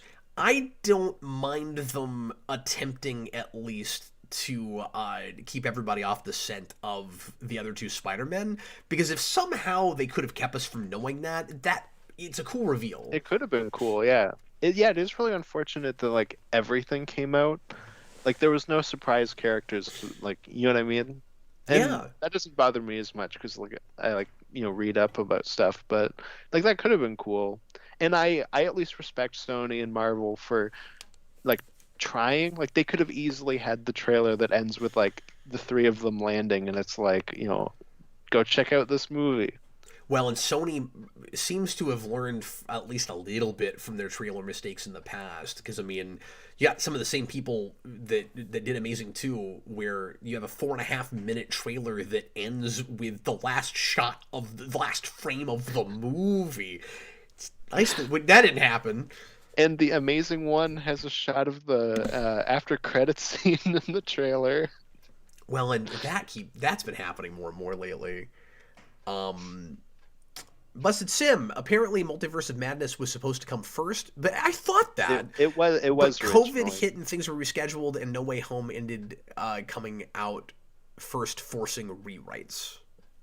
Yeah, I think there was talks that like they had to do some rewrites. So like Doctor Strange would have come in knowing about the multiverse, but now it's like he's got to be like, oh, we don't really know anything about this. But originally, it was supposed to come first. Carl Maxey, the Spider-Man versus Goblin fight in the hotel is one of the best fights in the film. I felt the weight of the blows reminds me of Ledger Joker. I did not have that. Yeah, I really like the moment. There's a part where Peter like starts punching Goblin in the face, and he has this look. He has this look of shock, which I really like because that's the first like solo villain that he's had that isn't just a normal person that he can beat physically. That's true. So they do have like a little acting moment where he's like, "Oh no, like I can't beat this guy just like this." I did think some of that was thought shot. that was a nice touch. I'm with you, and I didn't think of that, but I thought some of it was shot a little awkward. Like And Aunt May's working with death is who moves like a 60-year-old man. I don't know, like the way it's shot, I was confused as to what exactly killed her. Like I've seen that movie 3 times and I just don't really get what the blow was, or if she was impaled with something, or what exactly happened. And I don't mind that they play it like she convinces Peter she's fine, and then it turns out she really is dying, and they kind of make the audience wonder if that's going to happen or not. Maybe a bit of a double beat with that at the end with Maguire going the other way, where it's like, we're going to make you think he's going to die, but he's not. But I was confused as to what the death blow was. So when the glider flies down, you can see it's got like the blades out, and what it is that it like hits her, but she's in shock, so she doesn't understand that she's dying, and that's all it's supposed to be. Is like she's just in shock, so she's not thinking about it, and she thinks she's okay. Okay. The I blade do kind of agree that that they probably killed could your have done it better. aunt came from his glider. I like the image at least of Spider-Man trying to kill Green Goblin with his own glider. No, that part's great. I just need it to be that he stops himself instead of Tobey Maguire. That scene, like, I think is fine outside of that. Mhm. You were gonna say Um, something. no, there was something about Aunt May that I was thinking about, but now I think it's a little awkward. They try to have that Gwen Stacy thing where Green Goblin's like, "Oh, it was your fault that she's dead," but I don't think it entirely works because what works about the Gwen Stacy thing is that it's literally his fault that she dies. Like she dies from the whiplash of his web. While that's not really what happens. Like it was ultimately like Aunt May's choice to be there. I just don't think that works entirely. No, it's real That sloppy. whole speech. Because he's Yeah. like, "Well, I'm the one that killed her, but you It was or your fault. I did a thing that led to her death, but you killed her because you let her be there. I guess I don't know. I don't know how that. I don't know how that gets to you killed her, but like I get that he's just trying to manipulate him. But then again, I don't get why he cares that much about what this Spider-Man is doing with his powers. Like, Mhm. I don't know. I've always wanted to see comic book Green Goblin like on screen, and I do think it is kind of disappointing that we just gave him like a purple hoodie on top of that costume. That again, doesn't look I know I great. always go to this, but that felt like the CW thing, right? It Mhm. was like we just And, contrived like, some like real silly way to kind goggles. of give him that. Like, just you can't have your cake and eat it too with this. If you're gonna treat it like that's the, iconic Green Goblin that all these kids grew up with, and that's what they remember, and that's the Green Goblin they know, then just own it and let him wear the mask. I don't know. Like, Mhm. I Well, don't it's kind of care like about. Electro, where I he's don't got care the about the goblin. Sorry, I don't care about the comic yeah. sort of pseudo goblin costume unless you give us a new Norman Osborn that chooses to wear that. Yeah. I don't care about that Osborn having that. Who cares? No, I agree. I agree. And it kind of goes into the Electro thing too, where he's got like the face mask thing for half a second when he teleports in, and then he just doesn't have it again. Like it's like okay, I know comic book things. Like I get it. I don't really need that. Like I'm not like clapping. Yeah, You it's know? sort of like it's not as bad as this, but it's sort of like that old Rise of the Silver Surfer thing, where it's like, well, we're not going to go as far as to actually make Galactus a giant purple man, but you'll see his silhouette on the side of a planet. I don't know. I guess Weird Al got to win on this. He got rid of the dumb Power Rangers mask, but Is he was scarier with that really at impressed. on? I don't. He kind of has like a derpy face through most of it. I can be honest with you. I know I'm against the green on this, but I was just not real impressed with Defoe in this. Yeah, I think I'm between you and Connor. I don't think he was acting circles around everybody. I know a lot of people have that with Garfield too. Also, really didn't have that. I didn't have that at all. Yeah. Uh, Okay, tell me I if think you're it with was me on alright. Maguire. no, I thought Tobey Maguire was like pretty good in this movie, and I'm like you. I'm not a huge Tobey Maguire fan. Like I don't hate Tobey Maguire, but he's not my Spider-Man. Yeah. And then he kind of shows up, and it's like, like I don't know, he's likable. Like I Really like him. like him, but yeah, I really liked him, and it made me kind of half curious. I mean, I really detest a lot of things that they did with this character, of course, but it made me half curious about what Dunst would do if she came back. Well, and she was supposed to. That was like a Really? COVID cut. Yep. That sucks. Apparently, we Could they almost have just got put it off a year? Like, this is Yeah. not the movie to let COVID affect, right? It is definitely unfortunate, but and apparently there's supposed to be an after credit scene of like each Spider-Man in their universe afterwards. I with had that Andrew thought today Garfield. watching the movie where I was like, I really needed that kind of follow-up, especially to tell me whether or not that spell ruined the other universes. Because even if they would show us that it didn't, and even though I don't buy that, at least I would know. Mm-hmm. No, that's fair, because at least with the villains, I think the idea is supposed to be the same as their time travel thing, where they come back into their universe and it splits off into a different timeline. Like, it's not just like Tobey Maguire gets back and he never fought those. Like, those movies still exist. Maybe so, but it'd be nice if you told me that. Oh, no, I agree. I agree. But yeah, like I said, and I know for all kinds of business reasons it's hard to do this, but like just put it off until you can finish making it properly.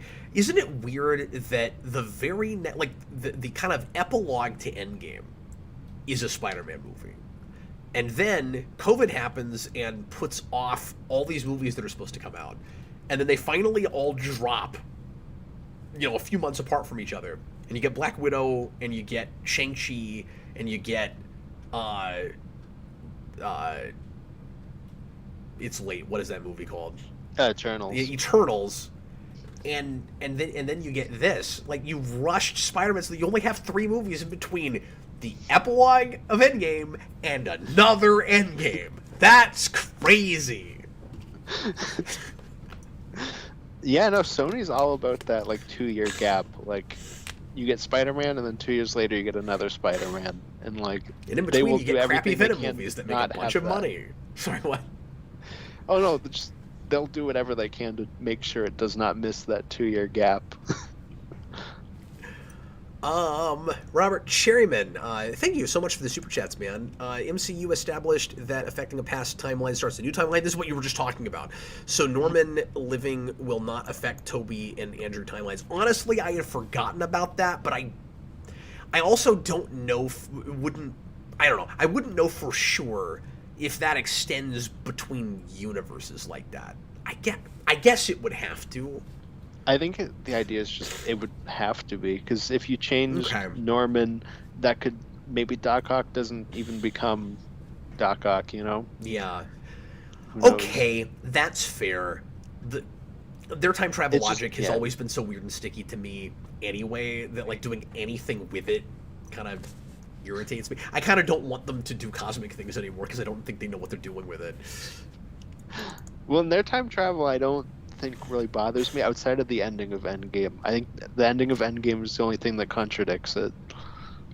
Well, I don't want to get too far into that whole Yeah, no, thing yeah, no, we don't have again, to. but there's also, it's not just the ending, it's also the thing with the Infinity Stones that like you made. You went off into new timelines, but you still have to put the stones back in the timelines, and that whole I don't know. That never made any sense to me. Bag Studios, I liked it. It has a ton of problems like Endgame. Fascinated to learn what got changed by the virus. I think some things definitely must have been. Yeah, we've talked about that quite a bit now. But it's fun to watch. I already didn't care for the MCU's handling of Ben or, frankly, this Peter and May dying because of Pete is close enough for me. Okay, so he didn't mind that origin thing. I'm excited. He has 3 super chats in a row. I'm excited because of the reset and had a good time watching it despite its numerous plot holes and contrivances. Gives me hope for an actually good film later. Yeah. Hopefully, yeah. It's just weird to me that we had to sit through a trilogy that ultimately sort of doesn't matter. I mean, I keep saying that, like, in a vacuum, this movie is fun but has huge problems. That first movie in a vacuum, I think, is the best live-action Spider-Man movie, and I'm standing by that. No, I think Homecoming is a perfect Spider-Man movie, and I like Far From Home quite a bit. It's got issues, and then I like this movie well enough, but it's got issues. Like, it's just, but not well enough to spin green. Well, like I said, I probably lean towards red just because, like, it does, like, there is a lot of issues. Well, this is just feeling it. I mean, if you enjoyed it despite all of that, then it makes perfect sense to go green. That I'm not going red because of plot holes and stuff. I'm going red because I don't like the reset button. No, that's fair, and I That think hurt I the like whole that more than experience you for do. me. I don't like how it's executed, but I do like that as like an ending. Christian Ogden, this movie brought in old villains because the MCU has run out of characters to kill and resurrect 5 minutes later, so they needed to borrow Sony's. Okay, but they can still have their own versions of them. Well, yeah, and there was that Kevin Feige interview the other day where he said that up until this point they never had any intention to redo any of these characters. That is that's clear. A huge shame. Yeah, it's a huge shame, but like you could tell that, and that doesn't remotely surprise me. No, yeah, I know. It sucks. It really sucks. Did you know? I mean, you probably know this, but I had just sort of forgotten. Do you know just how far back Feige goes with Marvel, like pre-MCU? Like his name is on Daredevil. No, that was the whole thing with X-Men, because Bryan Singer was like, I know comic books on my set for that first X-Men movie, and Kevin Feige would like sneak them onto set, and he was the one that fought for Wolverine to have the hair. Yeah. No, he goes back really far. Okay, so we're at 3 hours, and oh my God. I know, and I want to apologize for going this long, but also say you're welcome because we haven't made anything in 2 weeks, so I feel okay about it. Josh Gosano, what do y'all want, or who do y'all want to direct the next trilogy? I'm gonna say something crazy. You want to hear my crazy idea? I want to see Bryan Singer. No, that's legitimately crazy. I don't think Bryan Singer should be allowed to direct anything ever again. Just go listen to the commentary on Apocalypse and you'll agree with me. I was there. So, I don't want super gimmicky Spider-Verse stuff moving forward. I don't want, obviously, every movie to be more of this. I do think it would be really interesting to see the other two directors come back and do MCU Spider-Man. I agree with Raimi. I don't agree with Webb. Oh, really? But I've never liked Mark Webb as director for either of those two movies. Okay, that's fair. But if we like Mouth of Madness, if we like Multiverse of Madness, it would be cool to see Raimi come back and do more of these. Well, and I wish he directed this. Like, do you think they're kicking themselves? I mean, this movie's making a bazillion dollars, so I guess not. But do you think they might be kicking themselves a little bit, where it's like the director for the Doctor Strange 2 fell through, so we got Sam Raimi to do it, and the movie that ultimately was supposed to come out later that sets up Sam Raimi's multiverse movie is a Spider-Man movie about the multiverse that brings in Raimi stuff? They've got to be going, why don't we just let him do both of these movies? I mean, I know Watt's contracted and he's done good work for them and they would want to keep you, but I don't know, some sort of weird co-directing thing, or I don't know. I would like to see Raimi come back. I think that would be cool. My biggest issue with the Raimi movies is entirely writing. Like, I just think he had bad scripts to work with. He's a really good director. I like a lot of his work outside of those movies, and I like those movies well enough. They're just not my favorites. But he do it. But I would also like to see him stay on Doctor Strange, I think. Just because I do think his style fits Doctor Strange a little bit more. It does. That's true. But beyond people that have done it before, I'm not sure who I'd give it to. No, that's fair. Do you have any thoughts? Give it to? I think Matthew Vaughn would be fun. He was the one I wanted for Fantastic Four. And then that didn't happen. Now he says he wants to do X-Men, but he also said he wanted to do Fantastic Four, so who knows. Outside of that, I don't really have a lot of directors. Each director they've had for a Spider-Man movie, though, has less and less experience. So at this point, I think they're just going to hire somebody on the street. They'll let Holland himself direct himself. That'll be the next thing, right? It'll be Tom Holland Spider-Man. Or they'll let Tobey Maguire do it. They're like, Tobey, like, you haven't worked in like 13 years. Give it to Affleck. Wouldn't that be insane? Let Affleck do a Spider-Man movie. Could you imagine if Ben Affleck had that whole thing where he was like, I'm never doing an IP movie again, and then he directs Spider-Man 4? Or Martin Scorsese to do it. Or Have who's him do the Kingpin stuff. who's the Logan guy Oh, who's doing Indiana Jones right now?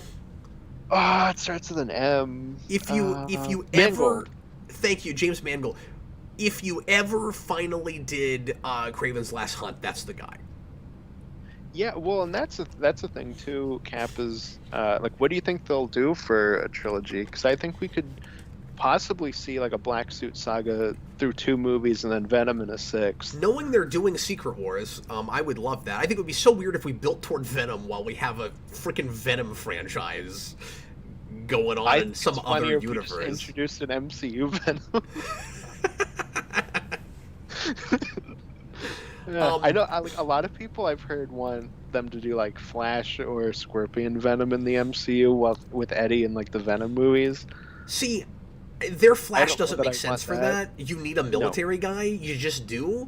And I want Scorpion, not Venom. I also Scorpion. don't think there's any chance at all they do their own version of Eddie Brock when they're not doing their own version of freaking anybody else. Like, that's not going to happen, right? Yeah. I wouldn't think, unless we decide that this is setting precedent where they're going, well, now that we've, now that we've brought in the old villains from the other movies, we feel more comfortable reinventing them. I mean, maybe that could happen. I don't know. I really don't know. But I Black think Costume Hobgoblin thing will probably happen. Yeah. Well, Kraven Last Hunt, because they are doing that Kraven movie, and it's the guy who played Quicksilver. So we won't get that now. Probably. That would be cool. Maybe like a proper Sinister Six movie. I don't know. Well, and there's no reason you can't do that in Black Costume. Yeah, exactly. That could be like, because we keep doing this thing now. Like, I think this movie ultimately sets the precedent, which is where we have like more villains that like team up together. We have to have Spider-Man team up with somebody to fight them. So that could be like the way you get around that, is just he's stronger with the black suit. Yeah. It makes me think that they could have introduced Fantastic Four in a Spider-Man movie. That'd be cool, yeah. I think they will probably get introduced in Ant-Man, or at least like maybe Reed will. Yeah. I think they're going to play it both ways, where they introduce them somewhere else and then shove Spider-Man in their movie to be like, hey, look, Spider-Man's in this movie. Go see the Fantastic Four movie. It's got Spider-Man. I know you guys didn't like the other Fantastic Four movies, but Spider-Man's in this one. Okay, we just have 4 more Super Chats. Thanks, everybody, for participating and for supporting the channel. We sure appreciate you guys. Maniac Madness 11. Do people still dislike Spider-Man for allegedly killing Mysterio in this universe? Or did that get erased also? I could see that staying, and that's how we keep the, like, Spider-Man's a menace. We just don't have, like, an identity for Spider-Man. Yeah, I don't know why that spell would have erased that part. No, I think, because I get the sense from the end of this that we will still have, like, the Jameson, like, hating Spider-Man thing. I also hate their take on Jameson. Yeah. Like, a lot. I don't love it. What, like, Jameson is an actual character, but now, like, between this and the PS4 game, he's just Alex Jones, and that's all they have for him. And he's like, also just a voiceover. parody. Like, it's not just that they're doing the Alex Jones thing, but it's that he's basically there to give biased exposition. Like, he's not a character. He's not doing anything. No, and I would like Jameson to be a character, and I also don't think they can do Peter Parker working for the Daily Bugle now, because it's like this weird InfoWars thing and not like a proper newspaper. Yeah, and what's weird about doing the whole Alex Jones thing to it is that it's simultaneously like as much of like a crappy rag thing as that in this universe, but also people seem to take it more seriously. Mm-hmm. You know, like, it's way more mainstream. It's sort of like if everybody actually paid attention to the National Enquirer. Like, you don't see anybody in this universe going, well, that's what's the word I'm looking for? That's just this like I don't know. It's late. I can't think of the words. You know, that's not legitimate journalism. Like, you don't hear anybody say that. It's weird. Mm-hmm. Yeah, exactly. I don't know. I just think it sucks because like that is like an actual character who has like an actual personality and like does things Sensational is the and word I was looking for. And we're talking about oh Spider-Man, for so I don't know sure. why I couldn't think of that word. But anyway, Yeah, and he is an important part to Spider-Man as a character. Like it does suck that we've kind of wiped that character off the board. well, like some other things that Connor was complaining about earlier, I mean, he's basically just another reference, right? But oddly, the same actor playing a different version of that character in this universe, while everybody else gets to play their original versions of characters. I mean, you couldn't have brought him over because the conceit doesn't work. He doesn't know who Peter Parker is. Hmm. Yeah, if it counts for Electro, it can count for Jameson. I still don't understand the Electro thing. Um, I don't think I'm remembering the third act of that movie well enough. Where like I just don't remember what he knows. Oh, he definitely does not know Spider-Man's identity in that movie. Then why is he in this? Is it because they got to I think have at least 2 and 2? Like, that's the sense I get, yeah. And I think because they have that line where he's like, "Oh, I was in the grid yeah, gaining knowledge." I okay, but guess. like, where on the internet does it say that Peter Parker is Spider-Man? Like, where would he even get that information? I don't. It's Peter Parker's Facebook password. It's his password. Super Billy. Sorry for the typo in first super chat. Rush submission. That's okay. Sorry, Austin. Sent chat before you gave 2 cents on Ben. He was the one that was like, "I agree with Connor and Cap about Uncle Ben," and I was like, I guess I'm wrong. And You'd have to send another super chat for that. yeah, you really Thank didn't, you. but thanks a bunch. John Kelling, this is the last one, and I don't fully understand it. Technically, Peter does stop himself. Boom. Great show tonight, guys. Happy New Year. Happy New Sorry, Year what to was you that? as What was that? well. I like zoned out for a second and missed the He said, start of and it. I'm just. Obviously he left this a little while ago, and I'm not sure what part of the conversation he's referring to. He says technically Peter does stop himself. Boom. Oh, Great, great show it's tonight, guys. because Yeah, Toby is also Peter, so Peter stops Peter. Peter stops himself. but That's what where he's were we saying. talking about Peter stopping him? Oh, the Killing Green Goblin. that whole thing. Okay, yep, I got He's you. making a joke. Yeah. One more. Yeah, thanks. I apologize for being dense enough to not get that right off. Spenny When Vescu. your Next, reflexes were not fast enough. it, yeah, it will go over my head. I will not catch it. Next movie should be street level mobster villains and maybe Black Cat. I wholeheartedly agree. I would love to finally get Black Cat, although I can't really imagine that character with Tom Holland. I don't know why. Like, I'm just wondering what that even looks like. I absolutely imagined it with Garfield and wanted that, but yeah. Well, I always thought for something like that you had to wait because you can't have that ultimate thing, where she's surprised that he's a teenager because he has that voice. You kind of had to Yeah. wait till he matured. I don't know. Maybe, yeah. I don't. I want the like. Oh, I Spider-Man apologize shit for the crazy people in the chat. I've not been looking at the regular chat, and there's some spam insanity happening, and I'm sorry I didn't catch that because we were making a video. Gosh darn it, Cap. I don't have a No, moderator tonight. no. I think something like Hawkeye is more what I want from Spider-Man, where it's like very street level. Not exactly that show specifically. I just mean like dealing with like mob stuff. But Spider-Man's in this weird place where he's a street level character, but he's also like the most popular Marvel character, so he has to be like $1 billion movie, and they're just kind of stuck with that, and it's unfortunate. Well, here's what's really weird about it.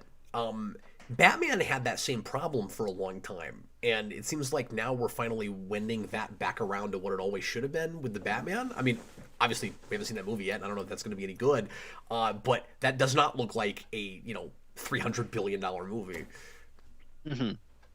Yeah, and I think it would be really cool if Spider-Man 4 is almost like a For Your Eyes Only style, like that Bond movie where it's you go too far into like craziness, and then you have like a very like low key Subdued. sequel. Yeah. Yeah, where it's like, oh, let's go back to basics and just do like a much more Well, simple because film. Homecoming didn't feel ginormous. No, Homecoming is probably the most low key Spider-Man film ever made. Like it really, you know, hits home the whole friendly neighborhood thing. Which is fun Even Far From because Home is not super like, big. yeah, and it's yeah, none of these things have the big light in the sky at the end, but it's also really nice or really kind of fun that Homecoming is as low key as it is, while simultaneously doing the Iron Man tech. Hmm. Yeah, for sure. You know, we're like, here's all these resources that have to get taken away from him at the end, which is why I've always felt like it was a misstep to give him back. When you see the Iron Spider suit at the end of Homecoming, I always got the feeling he was never supposed to wear that. And then they give it to him in Infinity War, and again, too much stuff just feeling like business and uh, bottom line, right? Like, well, Infinity War was this huge movie, so now we just can't get rid of that suit. And like, okay, they can now because they've started the status quo over, and it's been a couple of years, but it just seemed like, oh, that's still fresh in everybody's mind, so he's still got to have this suit. Hmm. We had the like one of the best scenes in Far From Home that was deleted, and it's like a crime that it was deleted. Is the whole like to-do list sequence. I don't know if you've ever seen that. I don't remember this right off. But there's like a whole segment in that where he's like fighting the Yakuza in a restaurant, and it's with the stupid Iron Spider, and it's like one of their best in costume Spider-Man like scenes because he's just like taking out each guy, and he's got like a wisecrack for each one of them, and it's a lot of fun. And I have not seen that. Yeah, that sucks that they took that out. no, that whole thing I think is a shame that they cut because there's also like a really good bit where he has to like sell off all these toys that he has in order to buy the gift for MJ in that movie. It's like, Oh, yeah, yeah. it's like God, that should have been there. I've not looked at a lot of special features for that movie. Okay, well, we are well past 3 hours. Thanks a lot for doing the marathon with me, Austin. I sure appreciate it. Yeah, no, it was very good getting to talk about the Spider-Man. Next week, Connor and I are going to try to do a review for the new Matrix movie. We're behind. We're 2 weeks behind on everything now, but we've got a little bit of time to catch up because I don't think there's anything coming out that we have to tackle in I the think next Morbius is still like half couple of a weeks. month away. And Yeah, that's like it the only thing. is. And I forget. It seems like there's one or two other things coming out that I wasn't sure if I was going to deal with. I think Uncharted is soon, but I don't care. I think it's like February, maybe late January, I think maybe. that looks kind of terrible, personally. But if people tell me it's good, I might take a look at it. I think Holland is horribly miscast in that. That doesn't seem right to me. But I haven't played those games, so I don't really have a dog in that fight. But it just seems like I'm looking at Spider-Man. I don't know. There's a new trailer that I just saw today, where like a guy with a mustache makes fun of Holland for not being able to grow facial hair, and I'm like, is that what you want in your Uncharted movie? I don't know. No, it's weird. I can like maybe see it as like the younger version of that character. I think Mark Wahlberg is like the weirdest casting choice, but neither of them are like who you would want for that. But who wanted like a prequel sort of movie for that? Like, wouldn't you just want to do it? I don't. Well, it's even weirder than that because it's a prequel, but they're also taking elements from all four games and shoving it into like their own story. Which, to be fair, is kind of what they did with Tomb Raider, but that didn't feel like a prequel thing. Like that just felt like a Tomb Raider movie to me. Yeah, it's just like a Tomb Raider thing, yeah. Because the whole like young Nathan Drake thing is from the third game, Okay. but they're not adapting that. They're adapting everything into their own movie. Oh, it sounds like Aquaman. It is. It's gonna be a disaster. Well, anyway, so that will be sometime at the end of the week, probably a Sunday night again. I don't know if we're going to broadcast the Matrix review live or if we're going to pre-record that, so stay tuned with that. I am going to attempt to bring back the Captain Logan show this week, Thursday night at 7 Central, and I'll let you know when we get closer if that's going to work out. Things are a little bit up in the air still with me, with stuff going on at my place, so everybody just bear with me. I'm going to post when I can, so... I don't know. I don't want to say officially back from hiatus or not, because the things could happen where I just can't post that much, but I'm going to do my level best to try to get back and post whenever I can. Happy New Year to everybody. Going to be doing this year probably a lot more live streaming, just because I don't really have time to edit. And I want to make sure that we're getting some content out. So expect some fun improvised stuff in front of an audience of whoever feels like showing up. And I really appreciate you guys. And Austin, as always, thanks a bunch for helping me with these videos, buddy. I really appreciate you. Yeah, no, it's always fun. I always enjoy our shows. You got me and the gang. That was the best animation ever. Oh, I've been on a huge 60s Spider-Man kick. I think I've watched. Yeah, you said you wanted to do a marathon on it. Yeah, that would be so much fun. I've watched so much of that. I'm in this weird stretch where it's all made up villains for the show, and it's so goofy. I love it. I've never sat through a whole episode of that. We'll have to do that. Absolutely, that show's awesome. Anyway, thanks once again, folks. We'll see you again real soon. I was Captain Logan. This was Austin, and thanks again to Connor for being here as well. And later, everybody.